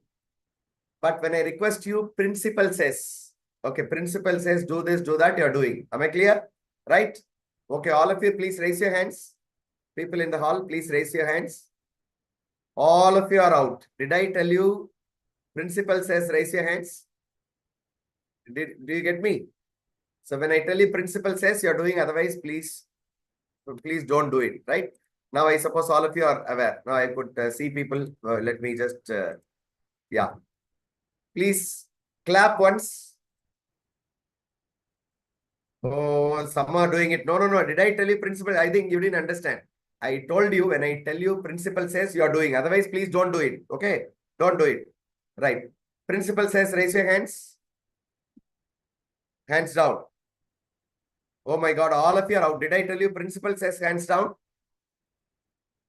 Are you with me? Yes. Please concentrate. Right. Okay, right. All of you clap once. Okay, principal says clap once. Again. Oh, madam at the back with blue color, or sorry, at the back with specs, eyewear. Yes, madam, you are the one with biscuit color shawl. Yes, madam. Sorry for mentioning that. I'm sorry. Yeah, the second part. Prior to the last bench. There's one madam seated. Yes, you are, madam. Madam, just hold the mic. Please hold the mic. Open your sound system. I would like to listen. Open your sound system. Tell me, madam, please let me know what are the AI tools that you use it for academics, particularly for assessments. In what way it benefits you? In what way it benefits your academic practices? You know, we have been doing it for several years together. Continuously we are doing. And we have better mechanisms than AI-driven mechanisms. In what way these AI tools have made your work smarter? Yeah, but you did not say principal says. No. This no, defaulter. This is only for defaulter. Defaulter, madam. Yes, madam. Do you have the mic with you? Yes, sir. Yeah, tell me, madam. No, that madam one who became the defaulter. Madam, you are the one. Yes, third bench from the first column. Please give her the mic. Yeah. Thank you. Sorry, madam. Yeah. Sorry. Tell me, madam. Tell me. Sir, I didn't hear you, sir. Sorry. Madam, Rep- come again. You can repeat question again, sir. Sorry, sir. Are you using AI tools in your classes? Sorry, no, sir. You are not using. No, sir, because we are primary teachers. We are not using AI technology in the classes. Fine. Even the primary, children at the age of Some 2 years. we are using computers and all, but not the AI facility we are sponsored by. It is a high time that all the advancements should be used appropriately. Yes, sir. Fine, madam. Fine. I'm happy. Please give her a big round of applause. Thank you, sir. Madam in the first row, 2 people clapped. Did I tell you principal says clap? Okay. Madam, yes, front row. Maybe front row, please pass on the mic. Just I would like to listen to them. You both seem to be senior teachers. Now tell me, are you using any AI tool for your assessment practices? No, sir. For assessment, we didn't use any tool, but just for the research. For the research, we are using. Front row. No, here, people at the front row with this specs one, madam. Yes, okay. Yeah, you are the one, madam. Yes. Yeah. Yeah. Okay. Yeah. Yes, madam. Quickly. Yes, we are not using AI for assessment, but for creating content and preparation of notes. For that purpose, we use. Fine. So, is there any issues that you face? Actually, tell me before your answer begins. Before you answer, I just would like to know: do you have benefits out of using all these AI tools for content creation? Yes. We get a lot of content, but thing is that ultimately you have to use your brain to take the required things. Fine, absolutely fine. Please give her a big round of applause. It is wonderful listening to her. So all of you are out. Did I tell you principal says clap? Okay. But okay, now the game is suspended. I'm thankful to all of you who involved in the exercise. Let me just go for the presentation. Dear participants, I hope all of you are aware of one or the other AI tools for teaching, learning, evaluation practices, right? If not, we will use it in the days to come. Now, I'm going to just emphasize on ethical implications of AI being used for the assessments, right? Dear teachers, dear professors, faculty members, is my screen visible? Is my screen visible to you? Yes. Is my screen visible? Yeah, Yes. fine. Thank you. Now you can close your mic. You can close your mic. Yeah, thank you. You can close your mic. Yeah, thank you. Fine. Dear teachers, let me just talk to you on the general ground. Then I shall go on for the assessment part. The whole world is a digital world. You know, we are enjoying the benefits of technology. Every walks of our life have become smarter. We purchase online, we pay bills online. We are enjoying seamless payments. We are enjoying purchase of things. We are communicating people face to face. Thanks to telecommunication transformation for making our life more smarter than what we were 20 years. Now, when the whole world is digitalized, why not we just go in for the technology-driven world in education? The entire life has become technology-driven. All that we do. So education is also not exceptions. Look at here. We are going to have a future technology like this. We are going to give our students a new experience, immersive experience, shorter. Now we were using chalk and talk to OHP projectors. OHP projectors were replaced by LCD projectors. LCD projectors are now replaced by LED walls. LED walls are now replaced by whiteboards, interactive whiteboards. Interactive whiteboards will be replaced by immersive experience of AR and VR. And there are lots and lots of technological advancements are going to come into education. When we enjoy the benefits from technology, we should also think back how education has evolved. In education 1.0, you all are very much familiar. It was teacher-centric, completely was teacher-centric. Memory was a key concept. Technology was forbidden. In education 2.0, slowly the technology invaded, but it was not, it was not used fully, uncoordinated technology. Whereas education 3.0 that emphasizes on learner-centric education, completely technology-driven education. And in education 4.0, there are a lot of advancements, learning management system, MOOC courses for liberalizing education, quality education given to all over the nation by SWAYAM, NPTEL. We've got a lot of technological practices in the educational system where students are given much freedom to learn on their own at any time, anywhere, with any device. So keeping all these in mind, particularly the evolution of technology today, you and me as higher education teachers has to adapt technology or upskilling our digital practices so that we can give our learners a new experience. Where AI help us a lot. AI could create content. AI could help us to create assessments. AI could help us to create presentations. AI could help us to create multimedia files. AI is helping us to analyze. It also simplifies our research.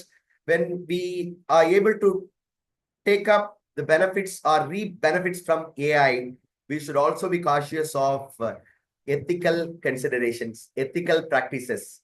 Now, dear professors, dear teachers, so far, no ethical policy has been defined by the government, rather by the government or by all of us.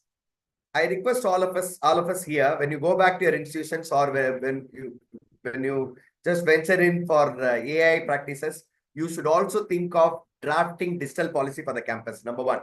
Secondly, we should have AI policy for the campus, for the students and for the faculty members, what we are supposed to use and what we are not supposed to practice. All that should be black and white and should be made visible. This is the core idea that I wanted to just begin with. Now, what are the different assessments that we can have? We have formative assessments, we have summative assessments. Formative assessment usually done during our teaching, during our presentation, right? For example, when I give you something, if I were to ask you a few questions, if he responds. So I'm just, interacting with the students, getting to know whether I'm able to reach out to the students. If their answer is wrong, I just give them the right answer, why it is right, why it is wrong. I am formatting the students during the lectures. Summative assessments, once the particular unit is over, once the particular portion is over, we have summative assessments. And diagnostic assessment. Prior to your lecture, if you could, just get to know whether the students have prior knowledge on the topic that you're presenting. This is diagnostic assessment. Now, UGC says through NEP, every session has to be assessed. Is it possible, dear professors, to have assessment for every session? Is it possible? Do you believe that every session assessment is possible? It is possible with the help of AI. It is possible. We are able to generate any type of assessment, whether it could be formative or summative. I shall let you know. Look at here. I'm just showing you just to practice since some of you are not doing it. 1 minute. 1 minute. Let me just share my screen to just give you a practice, practical base. Is my screen visible?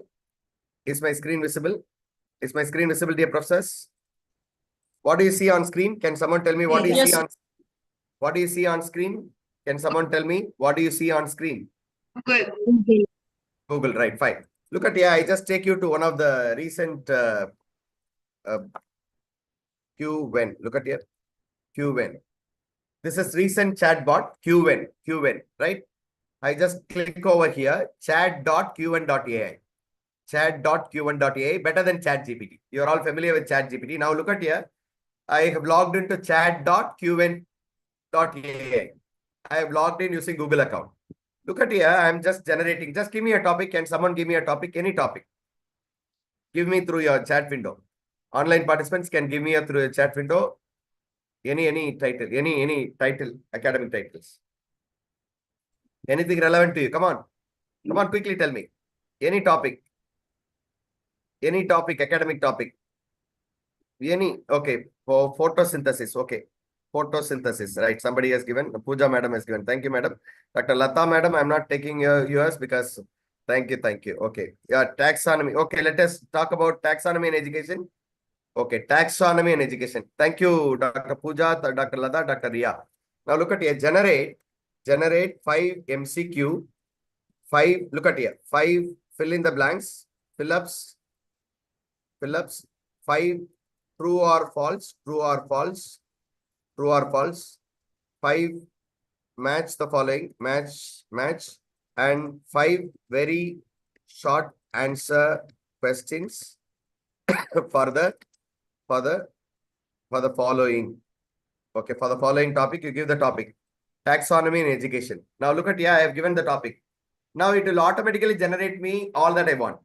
Now, if you want to have the MCQs or the questions formative assessment generated just for your lecture, you upload your lecture here. Look at here. You upload your PowerPoint. It is here. You upload your PowerPoint using this. Exactly, you'll get your own presentations. Okay, I mean your own questions for your own presentation, right? Now look at here. I just post this immediately within no time. I'm getting questions. What does the term taxonomy refers to? Education classification of plants, framework of categorizing educational objectives, method for grading students. See, naturally this is the one. Which of the not a domain in Bloom's taxonomy? See, you have all these, right? Cognitive, affective, psychomotor, analytical. In Bloom's taxonomy, remembering these are all, it comes. See, 5. Right, fill in the blanks. Look at here. True or false. Match the following. Beautiful, no? Very short answers. See, I have also got the answers. Look at here. I have also got the answers. Right. Is it not something wonderful? Tell me, is it not something wonderful? Yes. Right. So now tell me, is formative assessment possible for every session? Yes or no? It is possible. It is possible. Now I shall tell you one more tool. Now, are you all look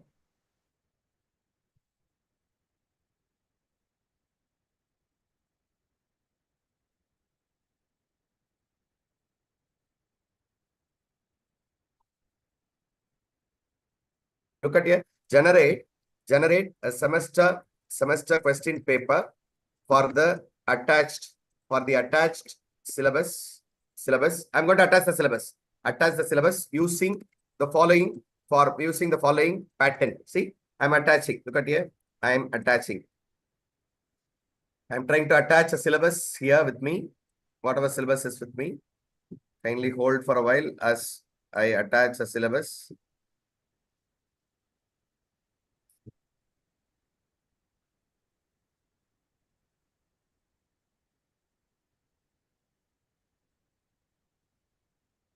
One minute, dear participants, kindly hold. Yeah. Look at here, I'm attaching a syllabus. I have attached a syllabus. Now I'm giving the pattern. I'm giving the pattern. Now look at here. Section A. Section A. Section A. You know, MCQ 10 into 1. See, I want K1 level, cognitive level 1, K1 level. Each unit, 2 questions. See, the syllabus has got 5 units, each unit, 2 questions. Right. So now number 2, section B. Okay, here, very short answers, very short answer. Okay, 10 into 2. This is K2 level. Each unit, you should also give blueprint, right? 2 questions, right? Fine. Now look at here, section C. Now here, built-in choice. Okay, where 5 into 7, K3 and K4 level, each unit, 1 set of questions. Now section D. Look at here. Essay type. 5 into 10. K5 and K6 level. Each unit, 1 question. See, I'm just using another note. Strictly use Bloom's taxonomy, new verbs for all the questions. Look at here, I have mentioned. I have just described properly. I have attached the syllabus. I have also described what is the pattern. And I have mentioned that what are the patterns and how many questions from every unit, how many questions to be taken, what is the K level for appropriate questions. And I have also mentioned strictly the Bloom's taxonomy verbs should be used. Look at here. For a surprise, within short span of time, I'm able to get. The thing is that when we take question paper, we keep our students in mind. We sometimes take liberally. But here, we need to just give the practice for the students to take up any questions from the syllabus. Look at here. So totally 5 questions MCQ. Look at here. Unit 1, define, describe, list, explain, what, name, define. See the Bloom's taxonomy verbs exactly for 2. It is based on the syllabus. It's completely based on the syllabus. Now look at your built-in choice. Look at here. Look at the pattern. Look at the pattern. Beautiful, no? Look at explain, discuss, describe, elaborate. Okay, discuss, all that. Now look at here. Critically analyze, evaluate, analyze, examine, and the intersections are also. Okay. Now you can also get, answers. You can get evaluation, answers, all that you can get. So why am I telling you now? Have you understood? This is not my purpose to give you a demonstration. Just to make you understand there are a number of benefits for assessments using AI. The other hand, now yes, sir. Somebody wanted to ask anything? So is there any word limit for this? No. Right, response No. limit, So far, no. Responses So limit, far, no, madam. ChatGPT. No. See, sometimes when you go pages together, it will, questions, it will come about 4 or 5 pages, right? It will not be. When you go, number of pages gets increased more than 10, it may limit. Okay. But we are going to use only for few pages, right? For assessments and so on. All right. Thank you. I hope I have answered. Like ChatGPT offers only responses for 24 hours, some fixed set of responses. But here, I understand your question, madam. I'm sorry. here it goes for any longer. You can use it. Of course, they will make it lesser used by few options with the unpaid version. Okay, but right now it is open. Since it is introduced newly, right now it is open. It is a Chinese-based chatbot. Chat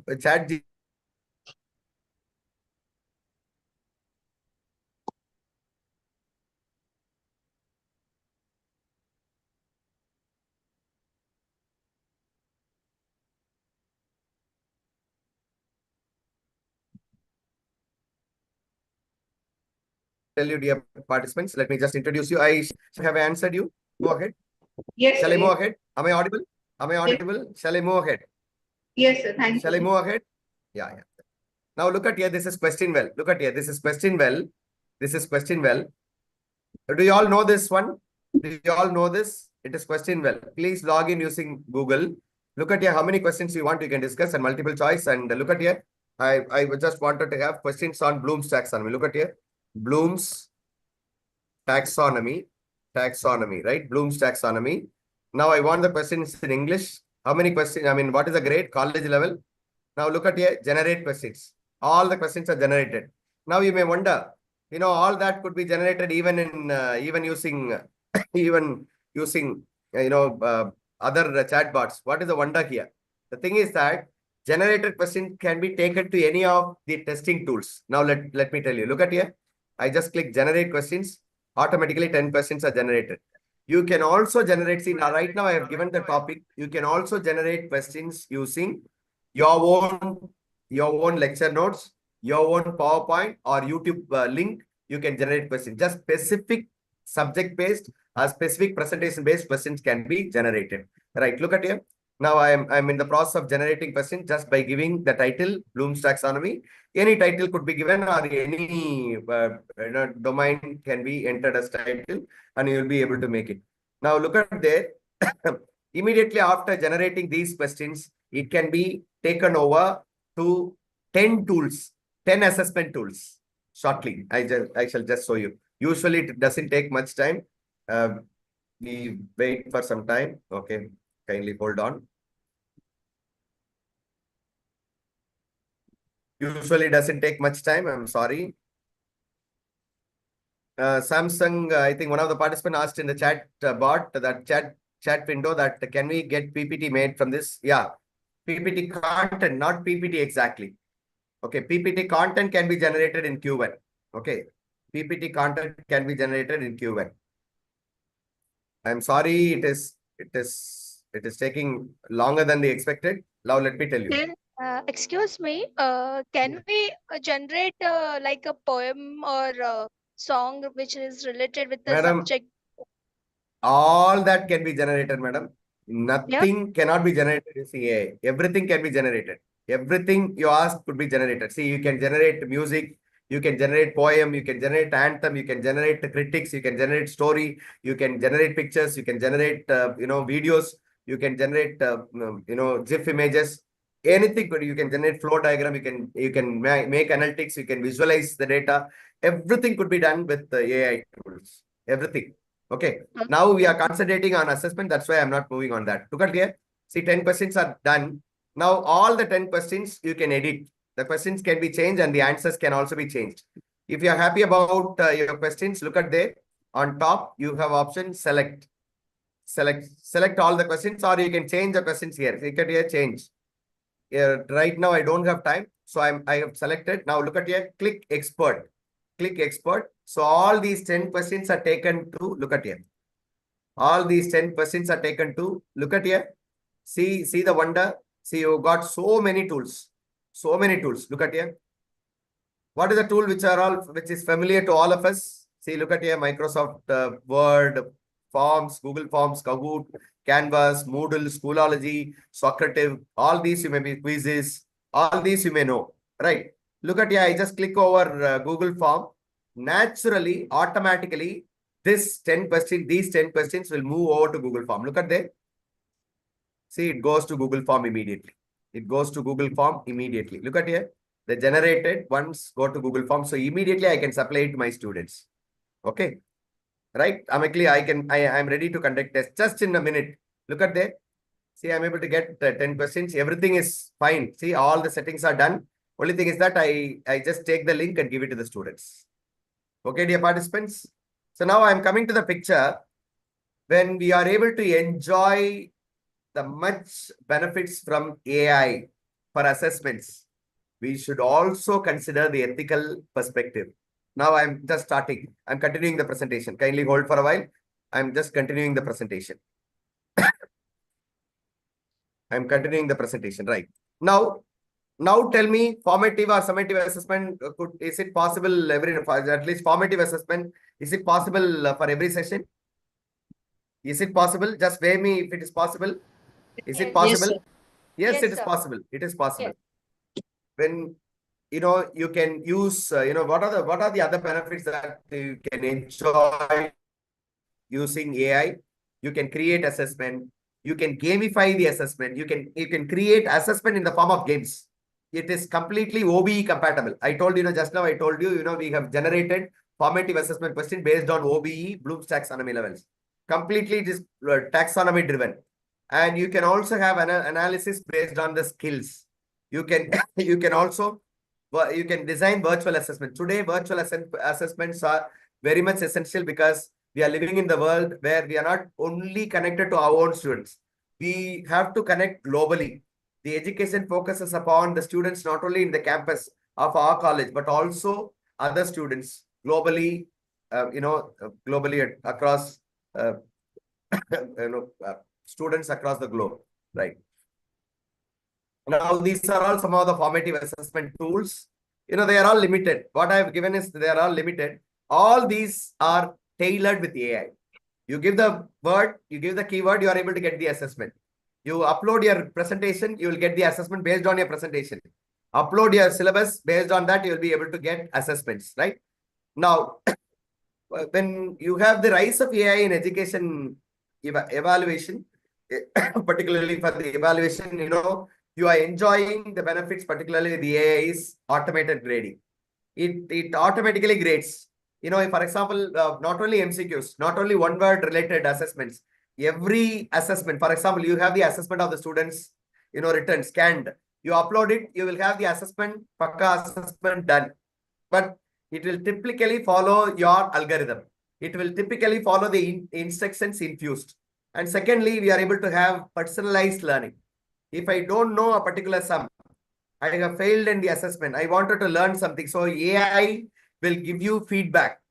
See, you are weak in this, you are weak, you are stronger in this, you have to improve this and that. So AI will give us feedback. And we'll be able to analyze not only the students, we are able to analyze the data completely with data-driven identifiers for improving the students. It can be customized for every individual. That is the beauty, not as an entire class. See, for example, I tell you, there is a tool called Quizzes. After conducting quiz in the tool Quizzes, you get the details, data-driven analytics for the entire class. If the students are okay with all the portions that you have taught, if a particular area, if the students' marks are low, which means your presentation has not reached the students. So we need to give them one more presentation on the particular area to make them understand better.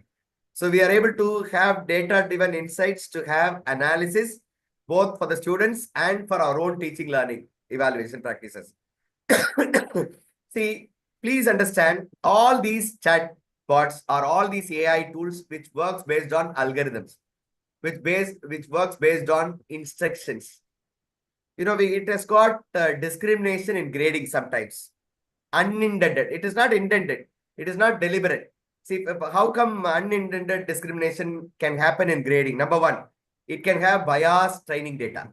For example, whoever develops their own perception of evaluation is taken into consideration.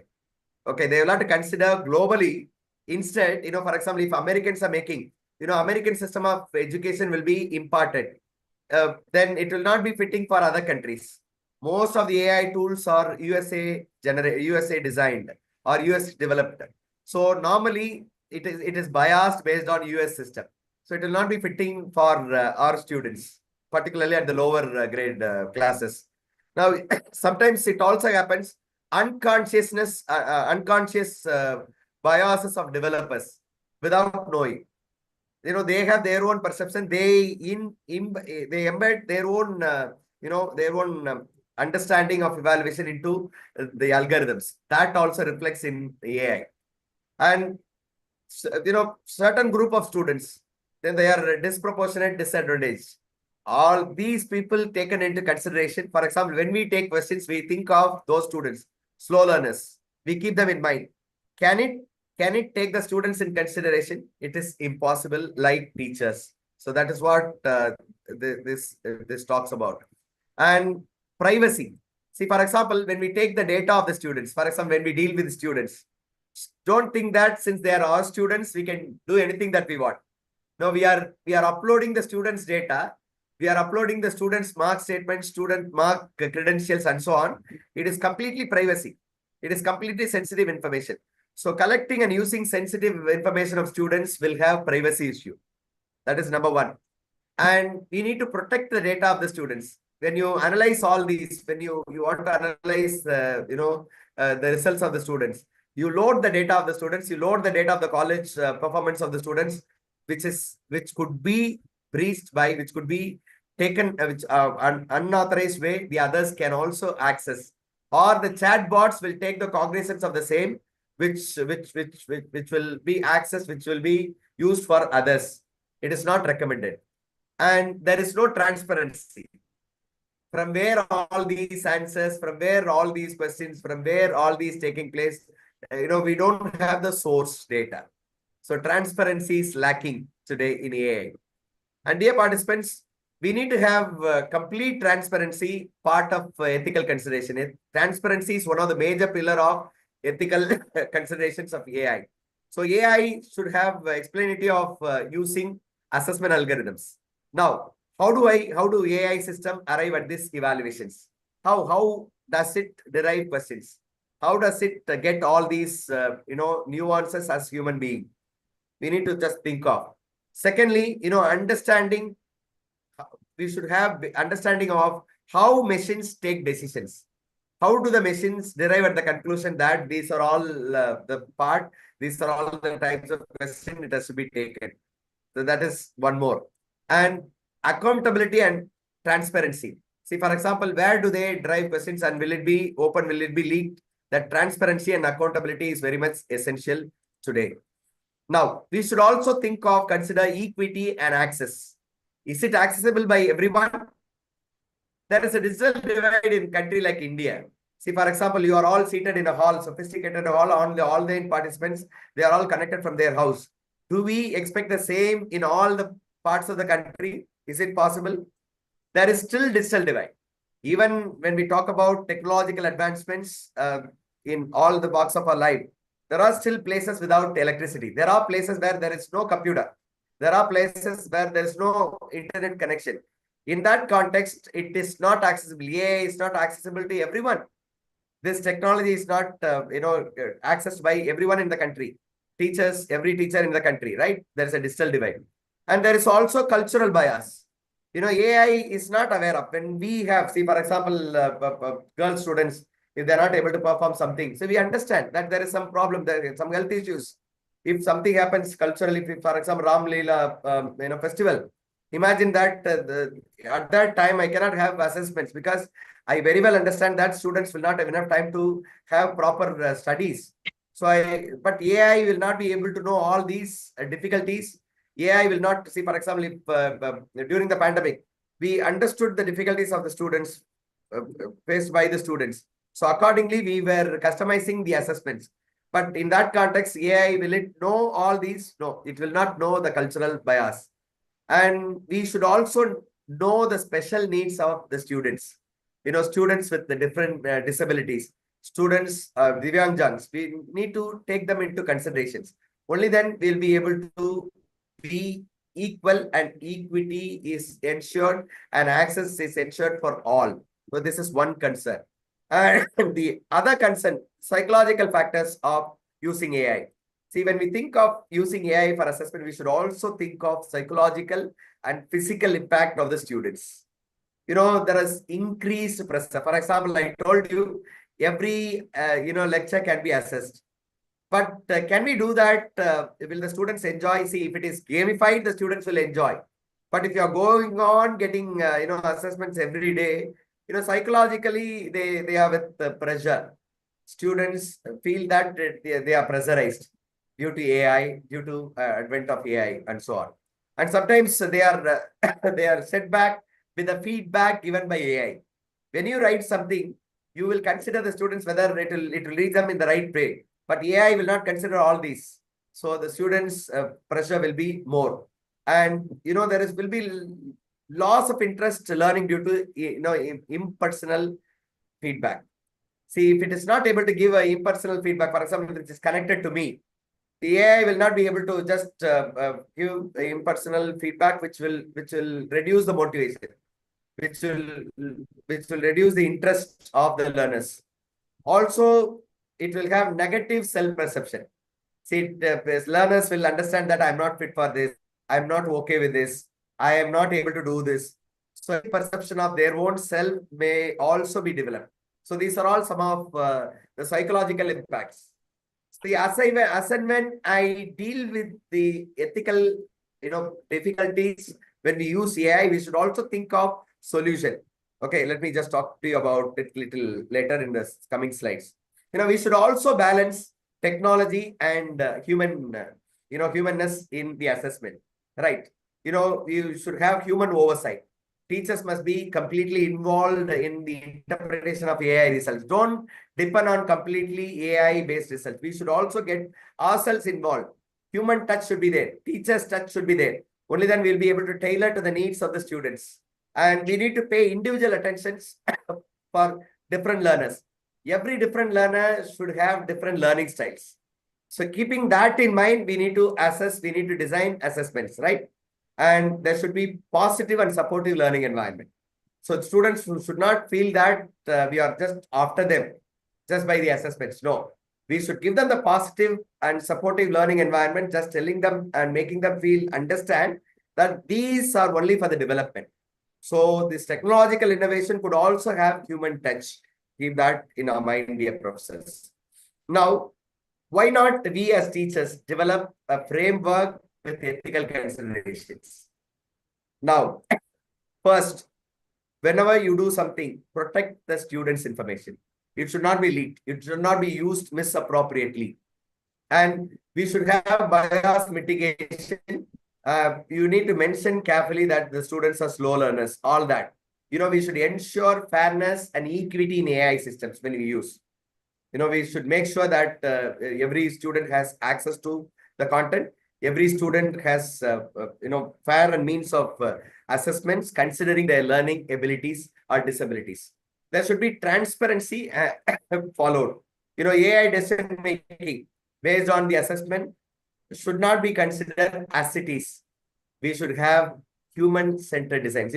Prioritizing students' well-being. More than the assessment, more than testing the students, we need to have priority for the students' well-being and learning. Okay, learning is very important than assessment all the time. So we should keep all these in mind. Accordingly, you should design and you should conduct evaluation digitally or using AI. Now, dear participants, let me, before I just complete, I just would like to just conclude this AI-based assessment, AI-based, teaching, learning, evaluation practices should make us responsible, should make us also feel, consider all these ethical practices. It could be three. Number one, privacy of the students, transparency from where all these questions are taken, and thirdly, accountability. When you take up questions, when you just get the help of AI tools, we need to acknowledge and we need to have accountability. That is very, very important, dear participants. Now, dear participants, I just would like to conclude stating that AI tools, any technology is for use. Okay, we should not skip any technology, or we should not deny, or we should not confiscate ourselves using technology. All the technology has to be used, even the mobile phones. Instead of telling the students not to use the mobile phones, let us make use of the mobile phones. It is the role of teachers to inculcate the habit of using cell phones in a responsible way, particularly for education. When you make them use it for education, naturally the other purposes for mobile phones come down. So to ensure ethical AI-driven assessments, we need to have robust ethical framework. So every institution should have AI policy, should have ethical framework, should be made visible to every stakeholder in the college or in the institution. This includes protecting the privacy and data security, mitigating the bias, ensuring the transparency, and at the last, you should have human touch, that is prioritizing human-centered design, which could focus on the students' well-being.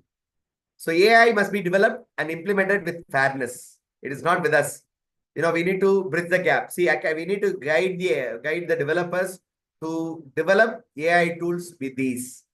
You are all from education domain, so you can just come out with the research article so that it can be a lead for developers of AI, which should have software on AI with fairness, accountable, and inclusivity as policy. So AI has immersive potential, dear participants, to transform students' assessment, making it completely more efficient and insightful. However, we must remain cautious about its ethical implications, right? As educators, policymakers, and researchers, it is our responsibility to shape AI with that supports rather than hinders students' growth. That should be in our mind. The goal should be leveraging AI responsibly, ensuring that the education remains fair, transparent, and beneficial for everyone. Thank you very much. Over to you for any clarification. If you have any clarification, you're most welcome to clarify. I have just given you the practical base that AI could be used efficiently, but at the same time, we need to consider the ethical practices of AI. Any clarification, you're most welcome.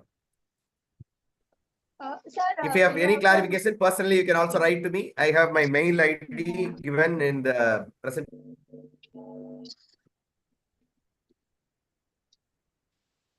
Hello.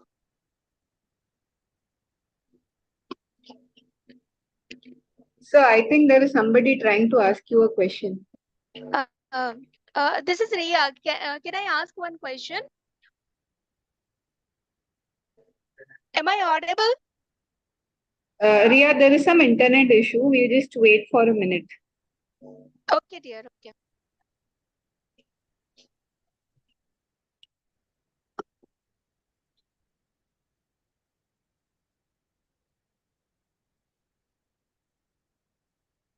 Dr. Jolin, sir, are you there with us?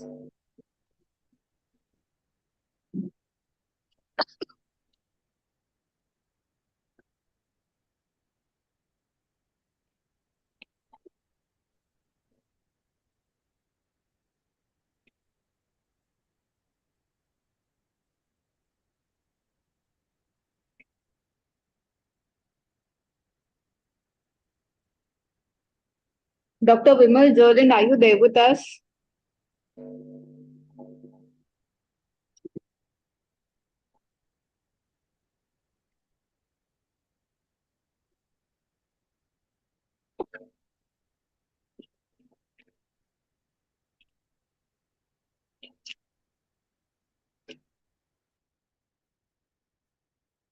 So maybe there is some network issue from sir's side, but the floor is now open for questions. We have all the speakers available to engage you, and feel free to ask questions and share your thoughts.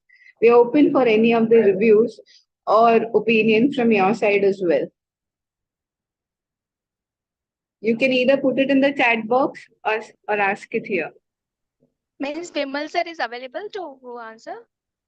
He is not. No, I don't think so. Yeah. Okay. No, as he told that students should allow mobile as a one of the device for the use. So my question was that schools should introduce AI as an optional subject, because nowadays many schools are allowing AI as a subject. So as a state, I'm extremely sorry, ma'am. Sorry, Dr. Ria. I'm extremely sorry. I was yeah, disconnected due to a technical issue. Yeah, you can go over to the organizers. Yes, please. no issues. As you have given very good presentation, and it is a very useful. Um, Thank you for it. My question is that you advise that students should allow to use a mobile, and as you told that all the all this this app is useful to learn, right? So Yeah. my question is that whether all the schools should introduce as a subject AI, so it will be useful to student also, because as a teacher definitely we will use, but the student can also use this. What is your opinion on this? That is a wonderful question, Dr. Ria. I really thank you for your compliments. See, the thing is that any advancements, whether it could be for for education or anything, everything for everything is to be used, particularly technological advancements. You know, our students born with technology, even a small kid, 2 years old kid, she or he is able to operate with mobile phone completely better than us. You know, they are able to enjoy complete benefits of phone. If they are born, our children are born with that, period, Gen Z. They are digital natives. So it is essential that, mobile usage, you cannot, you cannot deny. See, for example, when you tell them not to use the mobile phone, they will not listen to us. You cannot take away mobile phone. So in this scenario, rather than taking away mobile phone from the students, I tell you a simple example. It happens in the class. You send a message. I used to send a message to my students when they are in the class. Am I audible? Am I there? Connected? Yes, sir. Am I there connected? Yeah. Yeah. See, when they are in this class, when I am free, I send the messages. You know what happens? I just curiously wanted to check whether how many students have seen. All are attending the lecture. For my surprise, immediately 50% of the students see the message, WhatsApp message, which means they are always with the mobile phone. So this is where the teacher's role play vitally, that we need to inculcate the habit of using mobile phones in a responsible way for academics. When we introduce academic practices in the mobile phone, naturally the usage of mobile phone for academic practices gets increased, and the other purposes like social media and so on will get reduced. Number one. Number two, all of us started using AI. This benefit of AI should also be taken to our students, particularly for smart learning, for improving their learning ability, not replacing the real intelligence. That is where the teacher's role is very important. See, let us inculcate the habit of not to make the students dependent on AI. I'm not telling let them completely be dependent on AI. No, not at all. But to increase their creativity, to increase their potential of learning, AI tools could be used. This is where we need to train them continuously with the AI courses, with the AI programs, with the AI special programs, to just give them the training of using AI to increase their capabilities of learning. And at the same time, we should also impart ethical practices while they use AI, so that they grow with technology along with responsible usage of AI with ethical practices. Have I answered you, madam? So you and me as teachers, we need to give them a practice of using AI potentially for increasing their innovation. Thank you, madam. Thank you so much, sir. You have given a wonderful answer. I agree with you that we have to give opportunity to student to learn AI. Yes, thank you, sir. Thank you. Thank you, Dr. Ria. You are one of the active participants. Thank you. Any other queries? Any other queries? You're most welcome, because I just wanted to finish it a bit early, because I wanted to have more questions and interaction. That is why I have just completed a bit early. Otherwise, I should have gone little lagging. Dr. Lata, you would like to have anything? Dr. Lata? Yes. Yes, Yes, doctor. sir. Please, doctor, proceed. So first of all, I'd like to thank you for this most illuminating talk. It's been wonderful. We've learned a lot of things. In fact, I quickly looked up that QVent that you told us about, and it seems so interesting. My question is, when we create all those assessment, if you ask the AI to create a question set or something, how will we know whether it is correct or, how do you authenticate it? Fine. Excellent question, doctor. Doctor, the thing is that I used to spend 6-7 hours for setting summative assessment. Yes. Typically, sometimes 7 hours. 7 hours Yes, I sir, have yes, sir, yes, sat sir. for 3-4 days at night, 2 hours Ah. spending each day just for setting one question paper. Yes. But this yes. AI tool, when I upload my syllabus, my book, if it is open book available online, when you upload both the things, it tailors a question and it generates a question based on the syllabus and specific to the textbook. The thing is that I'm able to get it, I'm able to spend 7 hours, but I'm able to get it within just 15 minutes if I could spend proper prompts.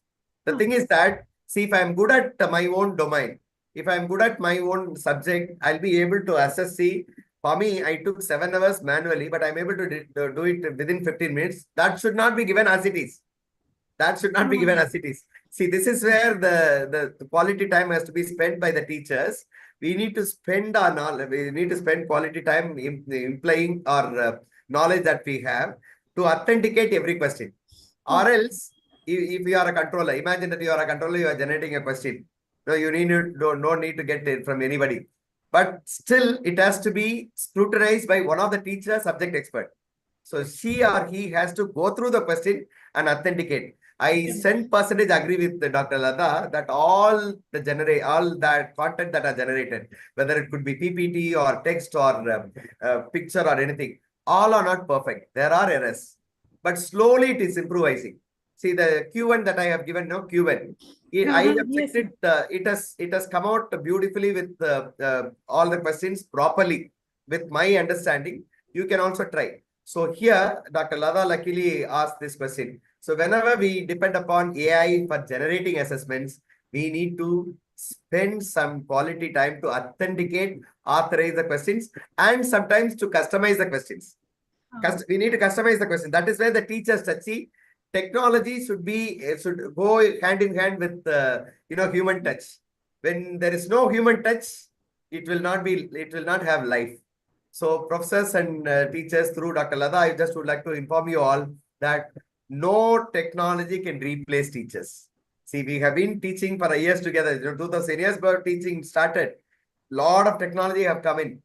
Is there any school that completely runs without teachers? There is no possibility. It is not possible. Any newer technology may come. Any robot may come into the picture of a teacher explaining or answering the questions and so on, or simplifying works. They are all only assistants. They are all to help us to increase our potential, not replacing our brain. That should not be. If we use it, if you completely depend on, if we completely rely upon, we lose our natural intelligence. We sometimes lose the human beings with imagination. That should not happen. So thank you, Dr. Lada. Thank you for the opportunity to answer. That answered it very beautifully. Thank you, Doctor. Thank you, sir. Thank you. I think Madam at the podium is thinking when this man is going to end. Madam, are you tired? Okay, sorry. There are so many. No, just for fun, the lighter part, right? Okay, anybody else? Participants, have I given you some insights on the topic that is given to me?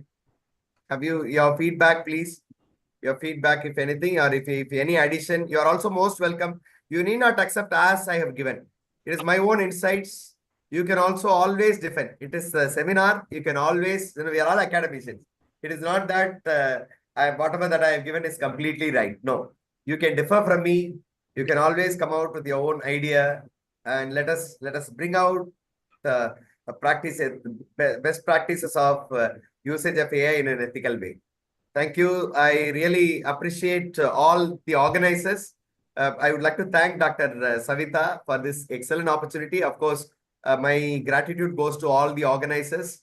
and all the participants. Really, you are wonderful. So you took part in the exercise and you had clarification, you had interactions, something amazing. I really appreciate all the participants, both offline and online. Thanks to the organizers. If there are any queries, you are most welcome to drop a mail or drop a message in my chat box of WhatsApp, or you can even call me in the evenings. Thank you very much. Over to the organizers. So I think there is one more question coming up. Yes, madam. Yes, madam. Tell me, madam. Thank you so much, sir, for all these informations. Sir, actually, I just wanted to ask you that how do we check the authenticity and security of all these apps which are going to be used for assessment? Madam, could you please come again, ma'am? Okay, sir, I just wanted to ask you that how could we check the authenticity or security about the apps which are going to be used by assessment? Madam, for sure. See, one thing is that, whenever you are generating questions, the same questions will not be given to the students. The students also will try the same way. But the way we try will be certainly different from the students, because we know different cognitive levels, we know different strategies. Even if the students try with the same, you and I both try for the same questions. What you get will be different from what I get. So naturally, the same question which will not be shared to others, number one. And, but the other thing, it will understand the cognizance of your inputs and your generated content. So whenever somebody asks, trying to generate something of similar in nature, it will be reflected. It will be reflected. Okay. So you security practices right now, but sooner you should be cautious of purchase of AI tools. For example, all these AI tools right now, they are free. They are free. They have at least few features are free, right? Few features are at least free. In this context, we must be careful from where it comes from. For example, see, global players like Google, we can rely on to certain extent. Microsoft, we can rely on to certain extent, because they cannot go in an alarming way, going against the ethical practices or going against the security practices. So we can rely on those products from established companies. Other than that, unknowing companies and so on, unknowing products, we need to be cautious in using their tools. And one more thing, I request you to please design your own AI. Today, these AI tools could be designed on our own. When you design it on your own, it could be with more security. For example, on the other day, I was into a school for an exhibition. Just 10th standard old child has come out with beautiful chatbot. It gives us all that wants. I was taken aback and surprised to see the children coming with beautiful chatbot, just 10th standard old. And our own students from computer science, BSc computer, they are coming out with chatbot. It is very simple. So my suggestion is that, education institution driven or education institution based AI tool can be obtained. For example, we have our own website, like similarly, we can have our own AI tool for assessment. We can have AI tool for AI chatbot for our own institution. That could be a better solution for the question that is raised. I hope I have answered partially, at least. Yes, sir. Thank you so much. Is that okay? Yes, sir. Thank you so much. Thank you, ma'am.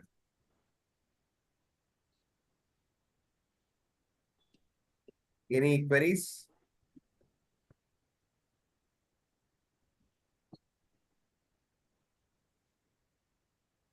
Is Dr. Savita over there in the hall? Is Dr. Savita there? Principal madam is there? Okay, please share my wishes, madam. MC madam, please share my wishes to madam. And give my gratitude to madam. Thank you.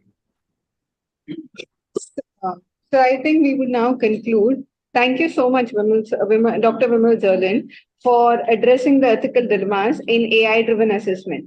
It was really eye-opening insight session. You rightly pointed out that it must be fair, unbiased, and ethically, reminding us that technology must always be used in a way that serves equitably. And again, thank you for reminding us that it cannot replace us as humans. And in the end, humans play the most important role. Thank you so much, sir. Thank you, madam. Have a wonderful day. Have a wonderful discussions and insights. Thank you. All the very best. Once again, thanking everyone. Goodbye. Thank you. See you all. If you wanted to have any assistance related to AI tools and so on, you can ping me. I shall help you. Okay, there are thousands of AI tools which could bring innovation into teaching, learning, evaluation. Thank you. Have a great day. Wishing you the same, sir. Thank you, madam. Very kind of you.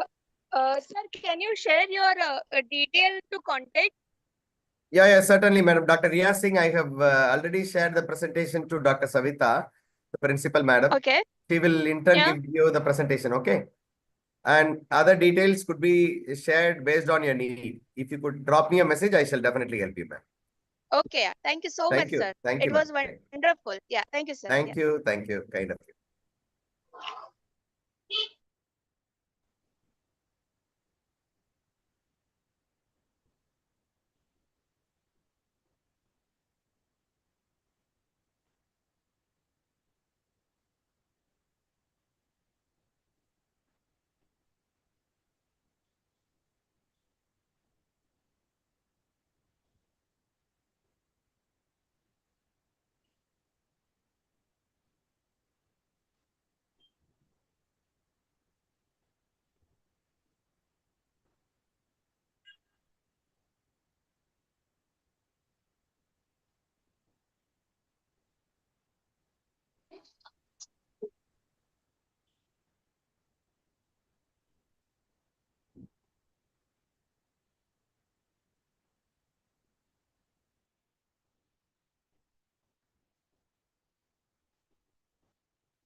हो जाएगा तभी लेके जाऊंगी।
Hello, everyone. Good afternoon.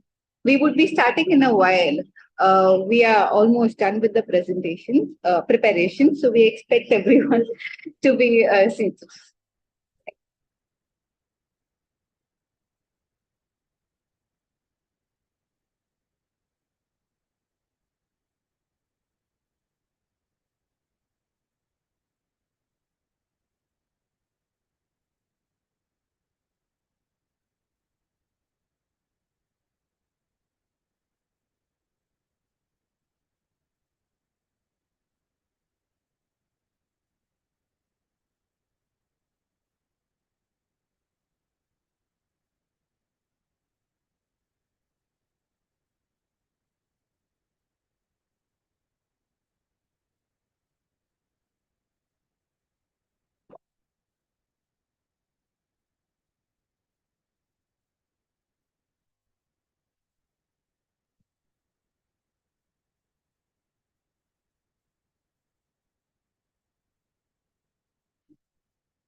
Hello.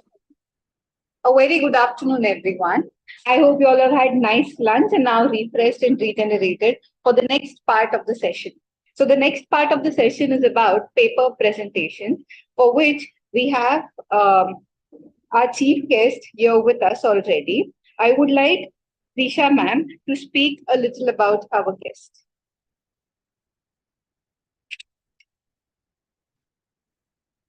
On behalf of the organizing committee, it is my pleasure to welcome you all to this paper presentation seminar. Firstly, I would like to welcome our esteemed guest, Chairperson Dr. Narendra Deshmukh, who will guide us through the presentations and felicitate the discussions. I would request Dr. Pratima ma'am to felicitate our guest.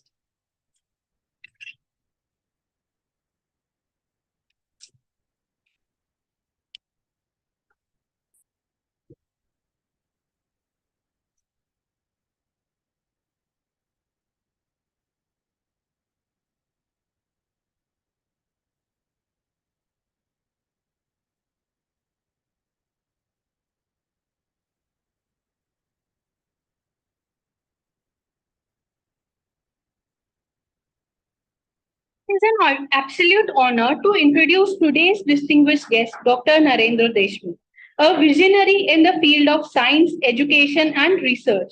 Dr. Deshmukh has dedicated over 3 decades to advancing education, particularly in the domains of critical thinking, participatory action research, and pedagogical content knowledge. Currently, a senior scientific officer at Homi Bhabha Center of Science Education, Mumbai, he has contributed extremely to curriculum development, open education resource, and teacher training at both national and international levels. His postdoctoral research at the Marang Center of the National and